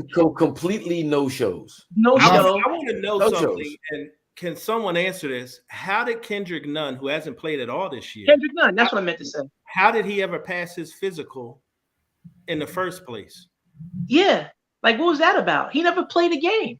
And then why was Taylor Horton Tucker playing some games and then not others? He was DMP, coach of decision. Yeah. He dropped 40 on the last game of the year. Their roster was a mess, dude. It was disjointed. It never fit together, but it was a mess. It was a mess. It could have worked. It could have worked. But I listened to Shaq's podcast today, and they were talking about how Vogel was let go, how Vogel was like, I don't know anything about it, when they mentioned him being fired. And Shaq said that's the Lakers' way. He didn't know he was being traded. He heard it on the news, and he was having breakfast with his son, and he immediately got in his car and drove over to the Staples Center. And security met him and said, "We can't let you in," because he wanted to see Mitch Kupchak. Like that's right. That's raggedy. That's raggedy. That's raggedy. That is how they do things. That's right. They got Kurt Rambis and his wife. They running the show up in there. Like it just don't make the whole thing. But I mean, we looking at the HBO broadcast, so we kind of see how just the culture, how it is, like how Jeannie learned it from somebody. Well, me and he was having that conversation early this week about the culture of the Lakers, and when you're watching the show, you see right off the cuff, like Jerry Buss is just a wild dude making all types of deals and side deals, and that although Sidney Moncrief was actually the more sound basketball player, they went with Magic because of Showtime, but it worked. Yeah, it worked. It was just so it's like, you know. Well, it tells you that Jerry West knows talent too, because Jerry West look at the career Sidney Moncrief had, and Jerry West had him, and he went 6th in that draft. He didn't go 1st or 2nd. He went like Sidney Moncrief went 6th, and Jerry West was all over him. And I mean, not that would have been. I mean, Magic was obviously the right pick, but Jerry West knew talent back then too, because he loved Moncrief. I mean, Jerry West knows talent. There's no question about that. What he did at Golden State, what he did with the Clippers, he knows talent. But, it's the Lakers. Memphis. The culture it's not toxic, but it's also not something that necessarily works in this day and age when you have someone like LeBron who wants to be liked everybody, which is very similar to Magic. Magic wanted to be liked by everybody, but Magic would take you to task.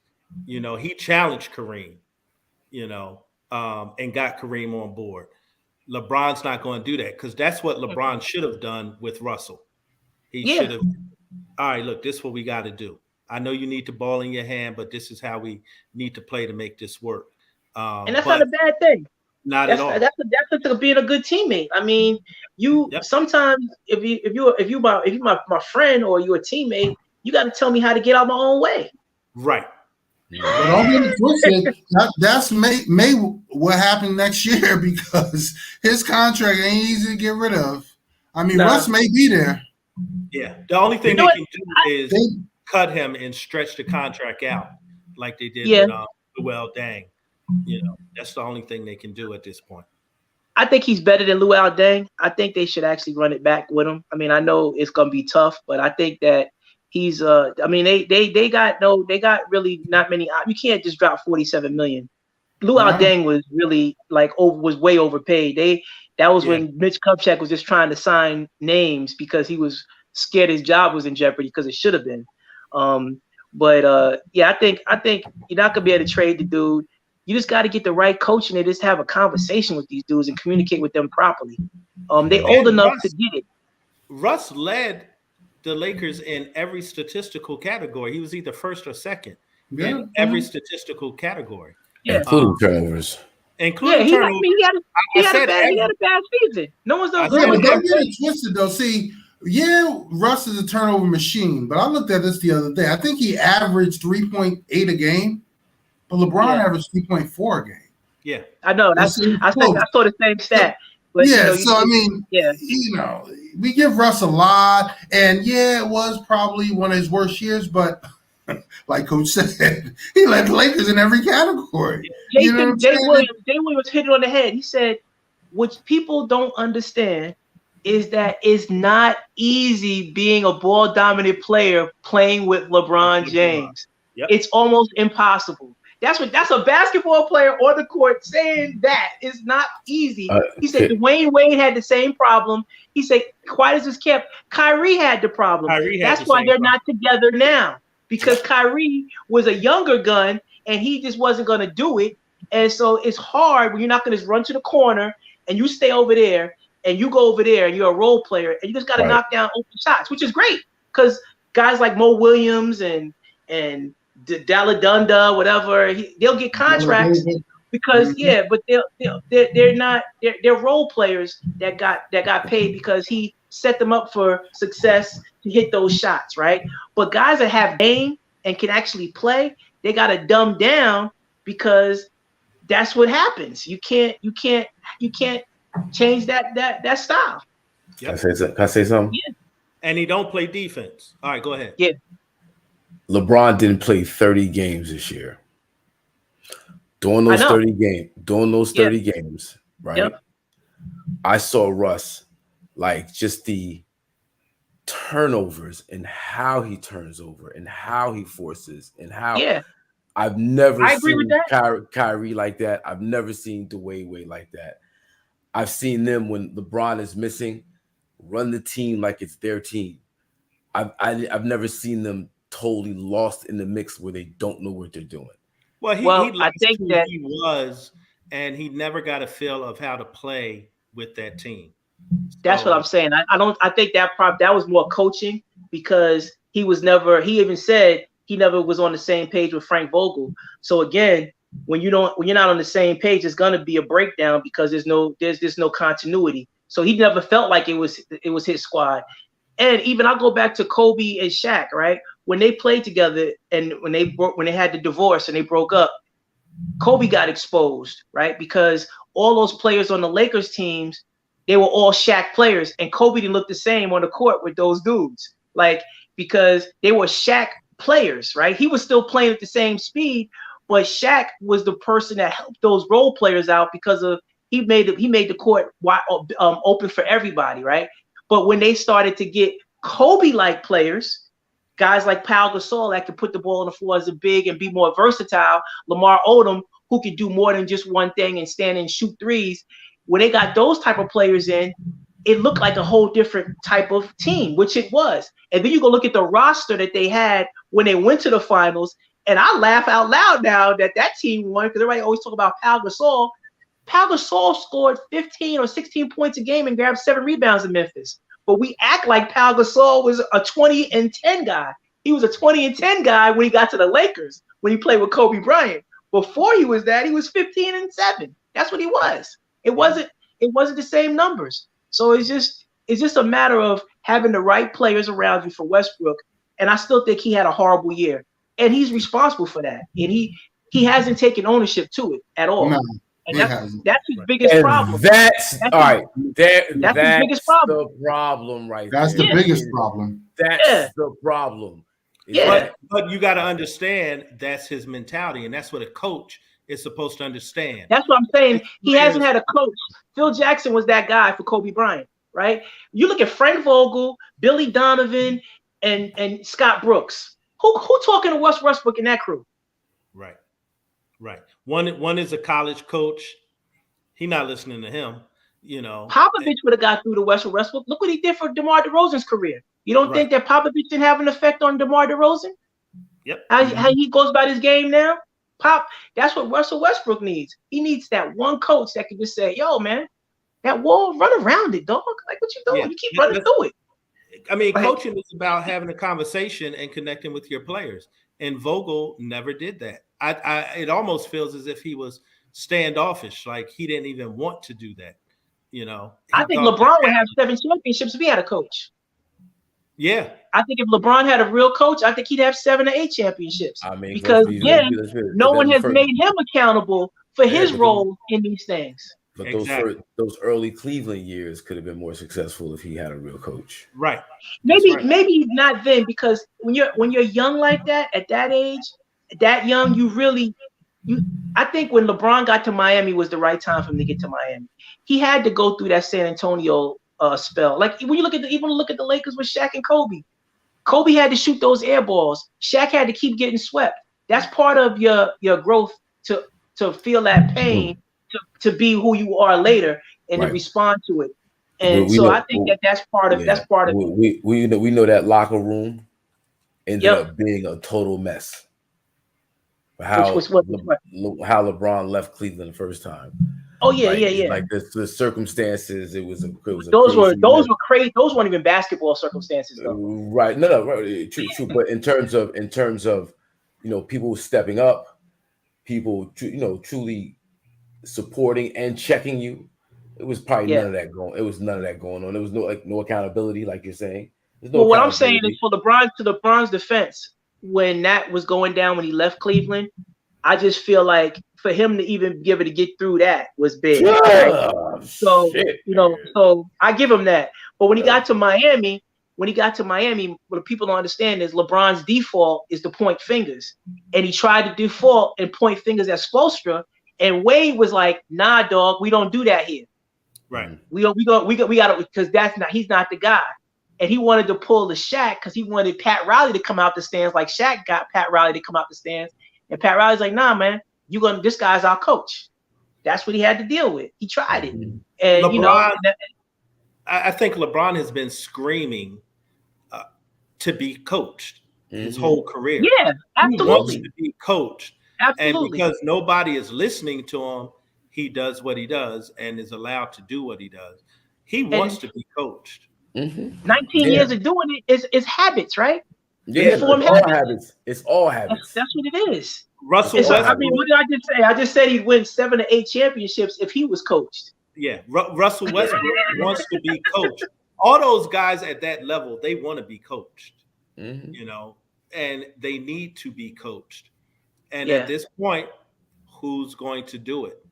And it's not many guys who had that personality, to do it. If this was 10 years ago, I would say get Coach K. He could come to the Lakers and coach LeBron and those guys. If you look at any of those guys' careers, AD, until he got to Calipari, he hadn't been coached. And once he got to the league, when he went to New Orleans, he wasn't really coached. Those guys scream for coaching. Great players want to be coached because they know it's only going to elevate their game and elevate the team. It's, the not so great. Same thing with Durant. Durant, same thing.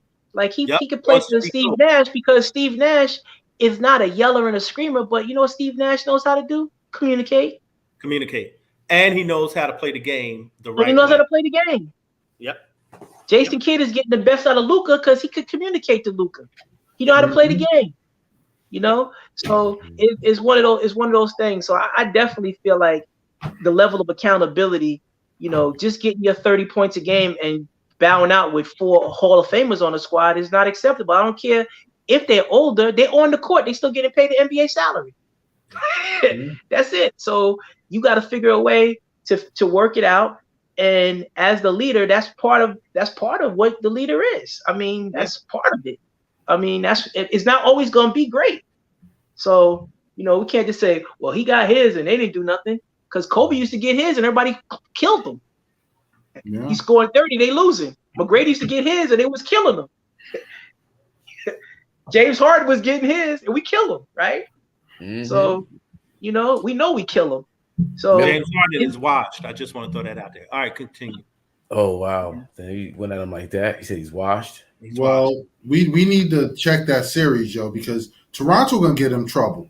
And if they lose one of their first 2 home games and they go to the T-Dot down 2 or down whatever and no Thibault, that series may be a wrap. And James Harden, see, this is the sad thing about it, because he's gonna get paid regardless. They didn't trade the franchise for nothing. So if he plays like doo-doo and then ultimately gets paid, those Philly fans are gonna have that boy's head, yo. Now here's something you touched on when they go to T-Dot.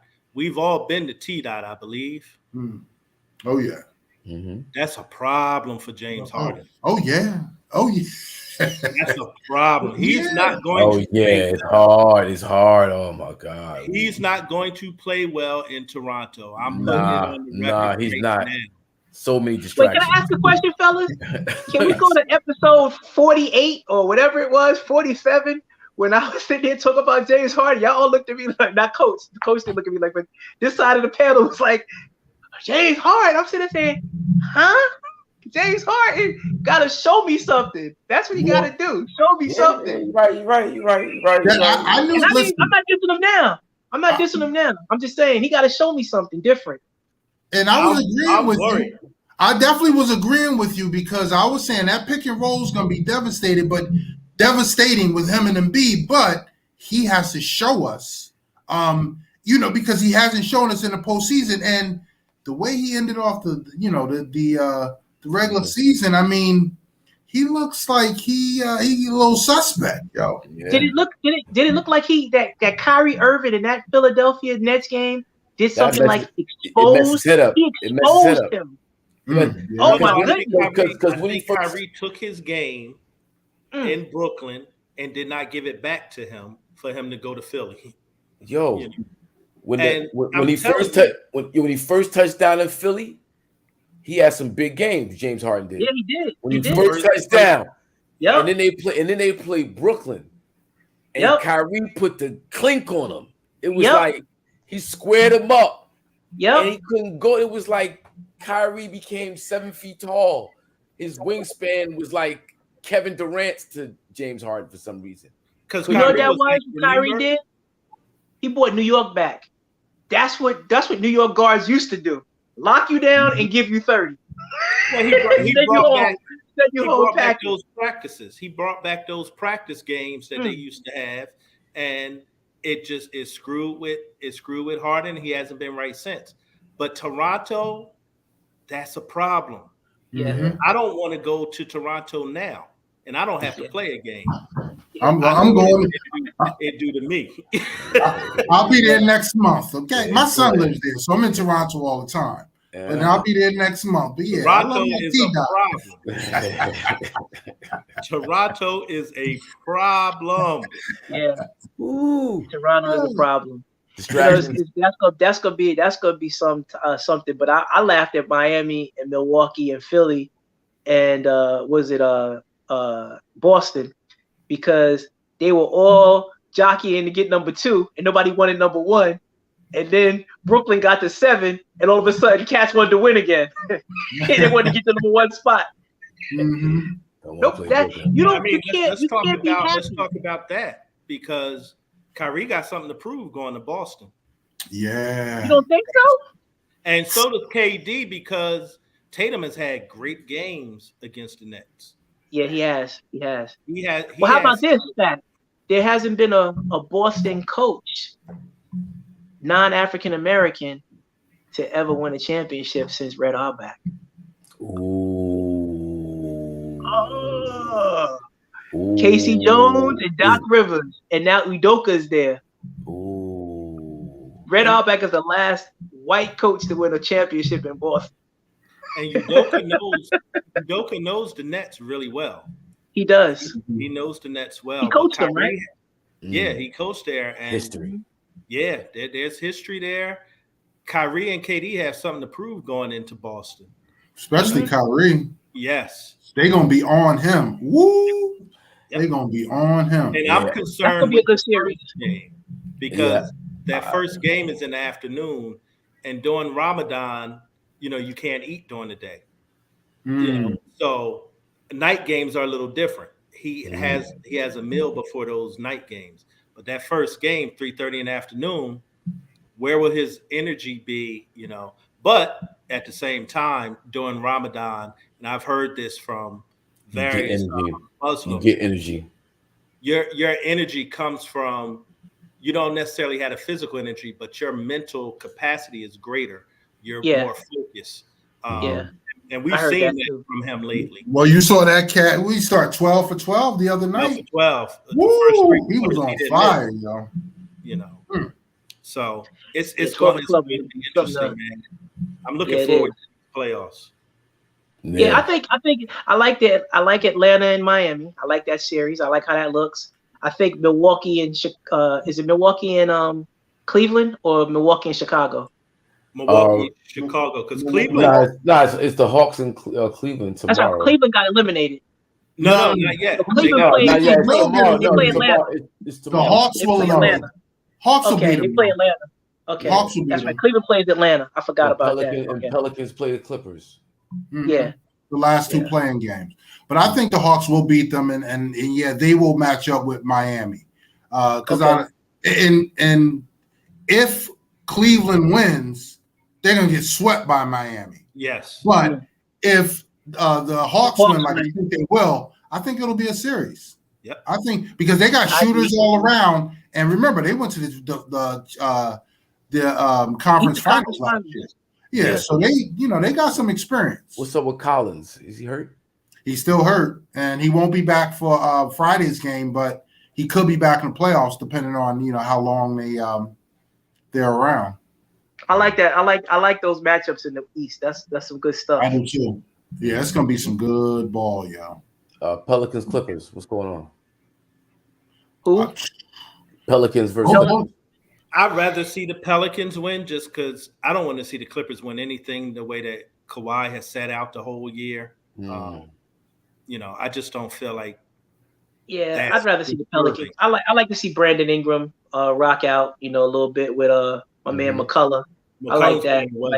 McCullough's doing a thing. Would either of those teams get a game from the Suns? Seriously, probably not. The Clippers might though. I think New Orleans can get one game from the Suns. I think it go 5. I don't know. I think possibly 5. They can get lucky and get one in there. But I mean, Phoenix is definitely going to win that series. There's no question about it. And then you got what Memphis and T-Wolves. That's going to be a good series. I mean, I like Memphis. I want John Morant to cross Patrick Beverly into a pretzel. Oh, please. I'm just hoping. I'm hoping Ja is able to put aside all the antics of Patrick Beverly, because Pat Beverly, he tries everything, man, and it might be the fourth quarter. He's going to make you do something uncharacteristic, to get you out of who you are. So who's Memphis's enforcer? But Dylan Brooks. Yeah, it'll definitely be Dylan Brooks. But don't sleep on the talent over there in Minnesota, yo. They got 3 legits that can throw up 30. I mean, Towns didn't come to play last game, so he's going to be ready to play in this Memphis tournament. And then Anthony Edwards is a monster. And D'Lo's doing his thing. D'Lo dropped 30. So, they have a legitimate 3-headed monster, and then they have a pest in Beverly. We'll see. I mean, it should be a good series. I like Memphis, but they're legit though, and they've been playing good ball second half of the season. You got Dallas is playing. Who's Dallas playing? Denver, or Dallas is playing Jazz. Oh, Dallas and Utah. Yeah, that's a series that means a lot. That means a lot to a lot of people. Yeah, but y'all don't sleep. Luka Doncic. No, but Luka's not playing. Luka is not playing the first game. No. And don't sleep if they keep him out a lot longer, because they're talking about a strained calf. Same thing they're talking about KD Kevin years ago. Yeah. So, the calf is connected to that Achilles. That's right. So I don't know. I don't know about the Dallas and their chances, because we may not even see Luka. To be honest with you. I think Utah's going to sweep that series. I think Utah's and they can very well do that. Yep. Mm-hmm. No Luka. And who's the other series? Denver is playing who? That's Timberwolves, Grizzlies, Raptors, 76ers, Denver Warriors. Okay. I like that series. That's an interesting series. Yeah. Because I don't think. But playoff play is back. I don't think Golden State has anybody that can guard the Joker. They kind of don't. They don't. You got to hope that the shooters come to play. Curry's supposed to be back. I mean, he had his first full practice, and they said it went well. So chances are he's going to play. I mean, he'll be restricted as far as minutes, but they've been playing well too recently. The Warriors. Yeah. So Draymond ain't got nothing for Luka? I mean, Joker, excuse me. Nah, Draymond ain't got nothing for Joker. No. But down there, if they got anybody for Clay, because Clay is gonna be a man on a mission. Yeah. There's not a lot of guys in the league that I pay attention to, and just I asked a buddy of mine the other day, and I could ask y'all the same thing. I said, when you really think about the NBA, let's take all the the hate and the shots at people and stuff like that. Let's just think about the NBA right now. If you had to think about 10 dogs, the 10 dogs in the NBA, like guys that give it to you on both ends and just got that fire in their belly. The first two names that came to both of our minds was Klay Thompson and Giannis. They were going to be on our. Those are the first two on our team, Klay Thompson and Giannis. Like, and then it just becomes a tough. It's really hard to do from that point forward. Like, you got guys that are out there. You got some guys that play good defense, some guys that play good offense. But I'd rather have the defender. I just talk about people that just get after it, like you know, like, and they like Klay Thompson is just mad. The competitive. That's what I'm talking about. Competition, like that word competition, because it's in the NCAA tournament. For some reason, when they get to the NBA, we've all accepted the fact that competition is not important anymore. Yeah. It's weird. I was after they won that game, you know. Yeah, it's about the competition. Everybody getting on them for celebrating, but yeah. Now I thought what he did was cool. I don't like Patrick Beverly, but at least he didn't go back and say, "Hey, you know, yeah, I did it. I didn't really mean nothing by that. I was just, you know." He was like, "I'm mad." They did him dirty, yo, and he dirty. I didn't like it. He had the best retaliation, yo. He sent them home. Well, he didn't really send them home yet, but yeah, he beat them. That was, listen, I'm not mad at Pat Bev at all. I don't like him either. I don't like Pat Bev, but I'm not mad at him for that. No, yeah, but he's a competitor, you know. Yeah, he's competitive. That's what's missing. And Klay plays both ends of the floor. He's 6'7" and can really shoot the ball, can guard any perimeter position. You know, that gets overlooked all the time because Steph can't defend anybody. And he's angry. He is. They left him off the 75. He's upset. Left him off the 75. He watched his team go down 3 years ago. People talk a lot of slick stuff. He's not a happy camper. He's been waiting for this. Yep. He's been waiting for the playoffs. Yep. That's the player that I like. I mean, and I'm not a Golden State fan, but I do like Klay Thompson. There's something about I like his energy. Yeah. So we see guy here. Can we come up with 10? we going to Pat Bev, you know what I'm saying? We going to Pat Bev, you know it's tough. Kyrie, Kevin Durant. Yeah, I would definitely put Kyrie and Kevin Durant on that team. Yeah, they're competitors. For they're sure. competitors. They're hoopers. They don't always play both ends the way those first two guys do. Yeah. Those first two that you named They play a full 48. You know. Kevin Durant and Kyrie just remind me of two basketball. They just basketball junkies. Yeah, Kevin Durant. His mid-range game is perfection. Yeah, it's perfection. Yeah. It's unstoppable. There's nothing you can do about it. He gets to a spot and pulls up. It's a bucket. That's it. There's nothing you can do about it. Yeah, I like in terms of rising to the level of competition.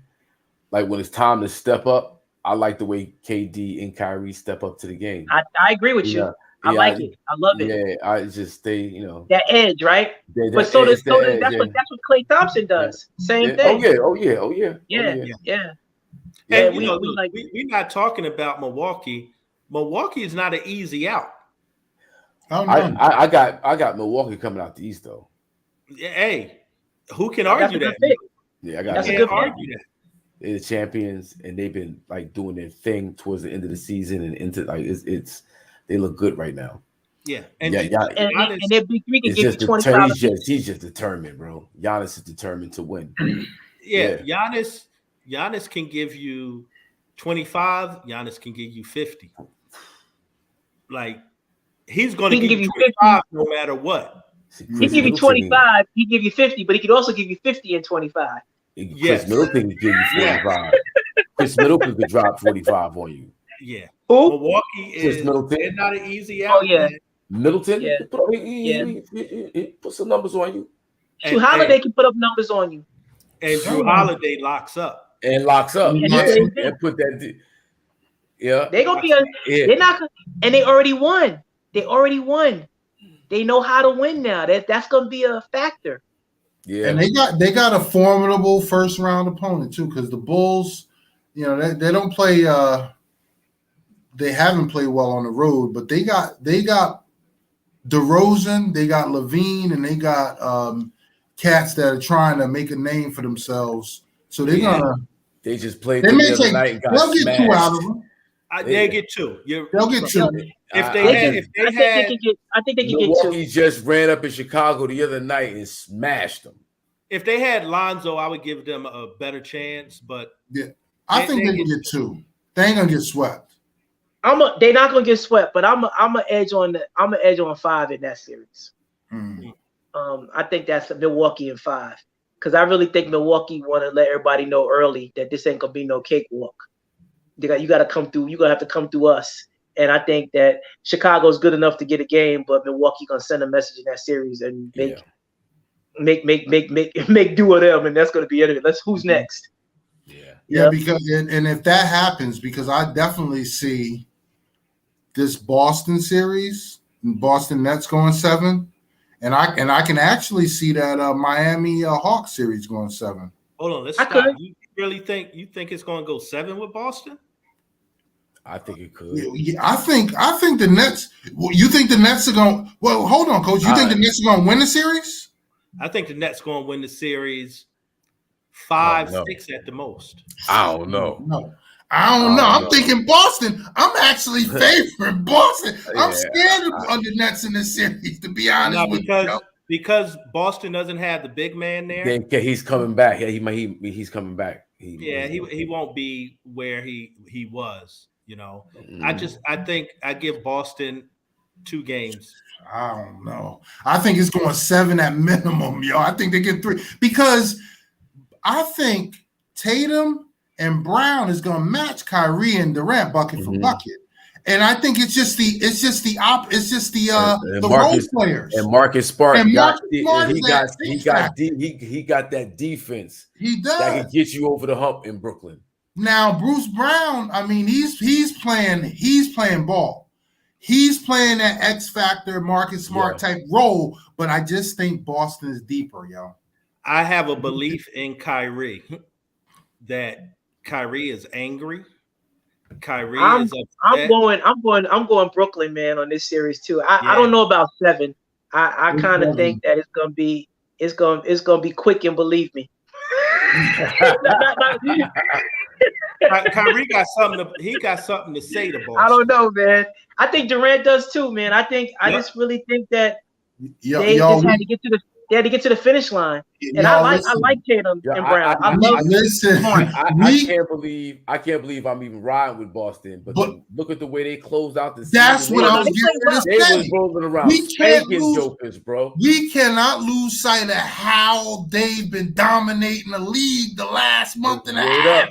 Word up. What I will say about Boston, they're the best defensive team in the NBA. They're the best defensive team in the NBA. Yeah. I will say that. I will say that. Season. I don't put no stock in that.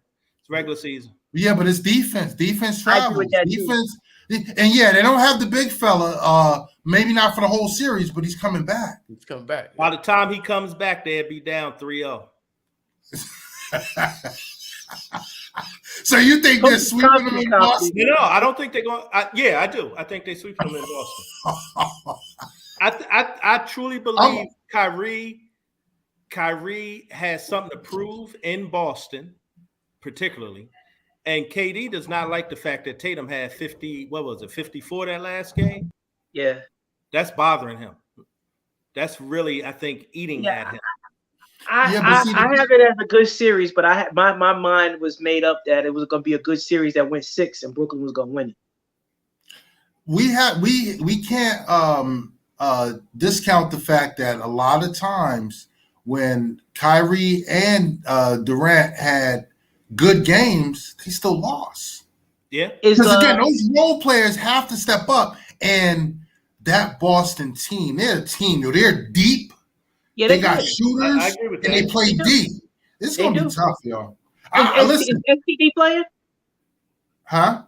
STD, is he playing? Scared to death? He playing? Yeah. He's going to be back. They're saying later in the series, he's probably playing. They're saying like by game 4 or 5, but what's his issue now? Why is he still hasn't played yet? It's his back. Nothing. Oh, his back. Well, the back is what kept him out, but now it's just ramping up his conditioning. Yep. Even though he comes back, I think the same time Williams comes back. Okay. Listen, if, Yeah, I if really he feel comes like back if and he he gives plays, them it's gonna be anything, a problem for everybody in the NBA. And he don't gotta, like I said, I mean, is a good. He can't hide on the court, but putting him on the court, guys like Seth Curry, with him on the court, and Kyrie and KD, I just don't, whether he shoots. I mean, in this situation, whether he shoots or not, he can handle the ball and take that pressure off of them in the early in the game, where he don't gotta handle the ball in the fourth quarter. In fact, he can sit on the bench in the fourth quarter, but he can create for those other guys early, those first 3 quarters, and let KD and Durant go at it in the fourth quarter and just dominate because they'll be And rested. if I'm Steve Nash, I'm screwing everybody up and playing Ben Simmons at the 5. So now you pulling Williams out of the paint. He's got to guard him on the perimeter. Yeah, because he's not an offensive threat. Right. Williams is not an offensive threat, so you can hide Ben Simmons on him, and now he gotta play defense on Ben Simmons out on the perimeter. Yep. And or if he doesn't, you forcing Tatum or Brown to guard somebody that they shouldn't have to guard, and that puts them in foul trouble or tires them out for the fourth quarter run. That's why I said if he's on the court, it's gonna be a problem because he doesn't have to score early. I think early he's gonna be a problem, but I think Steve Nash probably schematically needs to get him out the game in the fourth, and then let them other 2 boys just run wild. Yep. Yeah, but we gotta really consider how much he's gonna be able to give too. I mean, he hasn't played in over a year, and he's never played with these cats. So but he's a distributor, so it don't really matter. Yeah, they're ball players, so he's going to find people. The timing issue would be off a little bit, but he's going to find people because he is a distributor, and he got 2 of the best to find. Oh yeah, and then a hell of a third option. I play him at the 5, and that's a problem. Him at the 5. Oh yeah, I like that. Well, what I miss? What I miss? Putting Ben Simmons at the 5 against Boston, and then that, even if they have Williams, he got to go out there and guard Ben Simmons, and he's not an offensive threat, so Ben Simmons don't really got to guard him. And pulling him out of the paint, obviously. And you're taking him out the paint. Yeah, you can't defend the basket. Yeah, that's right. Yeah. We're gonna see. That's why I put my application in for the Lakers, man. That's all you, coach? That was you?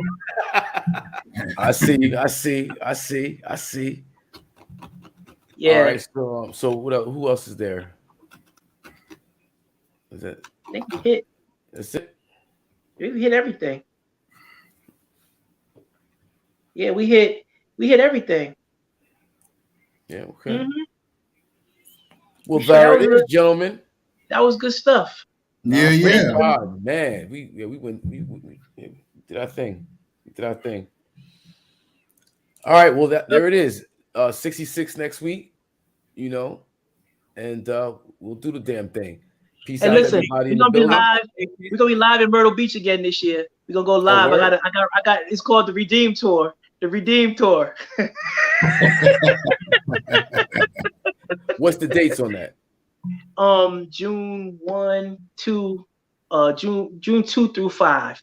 June 2nd, 3rd, 4th, and 5th. Okay, yeah. And it's funny because Stan Verrett, he won the tournament last year. Mm-hmm. He ended up winning. Okay. Yeah, that's crazy. Yeah, he won, so he all excited about defending. Yeah, and that was a big guest for us, West Virginia, to get Stan Verrett from ESPN over on the show, and that was a good look. We try to do dope things over here at IZM Sports. Got Coach E as a regular. Appreciate you, bro. Yeah, I won't make it next week because I got practice and we got a tournament next weekend in Pittsburgh. Mm-hmm. So I will not see you fellas, but hopefully next will be up 2-0 by then. And you have some stories to share. I might get in the comments. If y'all on after 9, I might get in the comments or something. Okay. Well, good luck, Coach. Y'all better win. I hope we win, or y'all might find out I got some charges, some assault charges. We don't want to hear that. We don't want to read about you, brother. Don't want to read about you. Look out for my buddy's son, Coach Tyler Mason. Petito's been buzzing my man's cell phone consistently. Who's he play? You know who you play for? Bishop somebody in Virginia. He's a forward. He's a junior forward. He'll be a senior next year. Okay. Yeah, All but right. he's on that circuit. I think he was playing with Boo Williams? Okay, yeah. Yeah, Okay. he was a I will. Yeah, Boo Williams. I'll see Boo Williams. I know they're in the tournament, and then in May we go down to Boo Williams to play in a tournament. So Oh, that's good. That's good stuff. Yeah. All right, y'all. IZM Sports. We out of here. Peace, everybody. All right, yo. All right. Peace.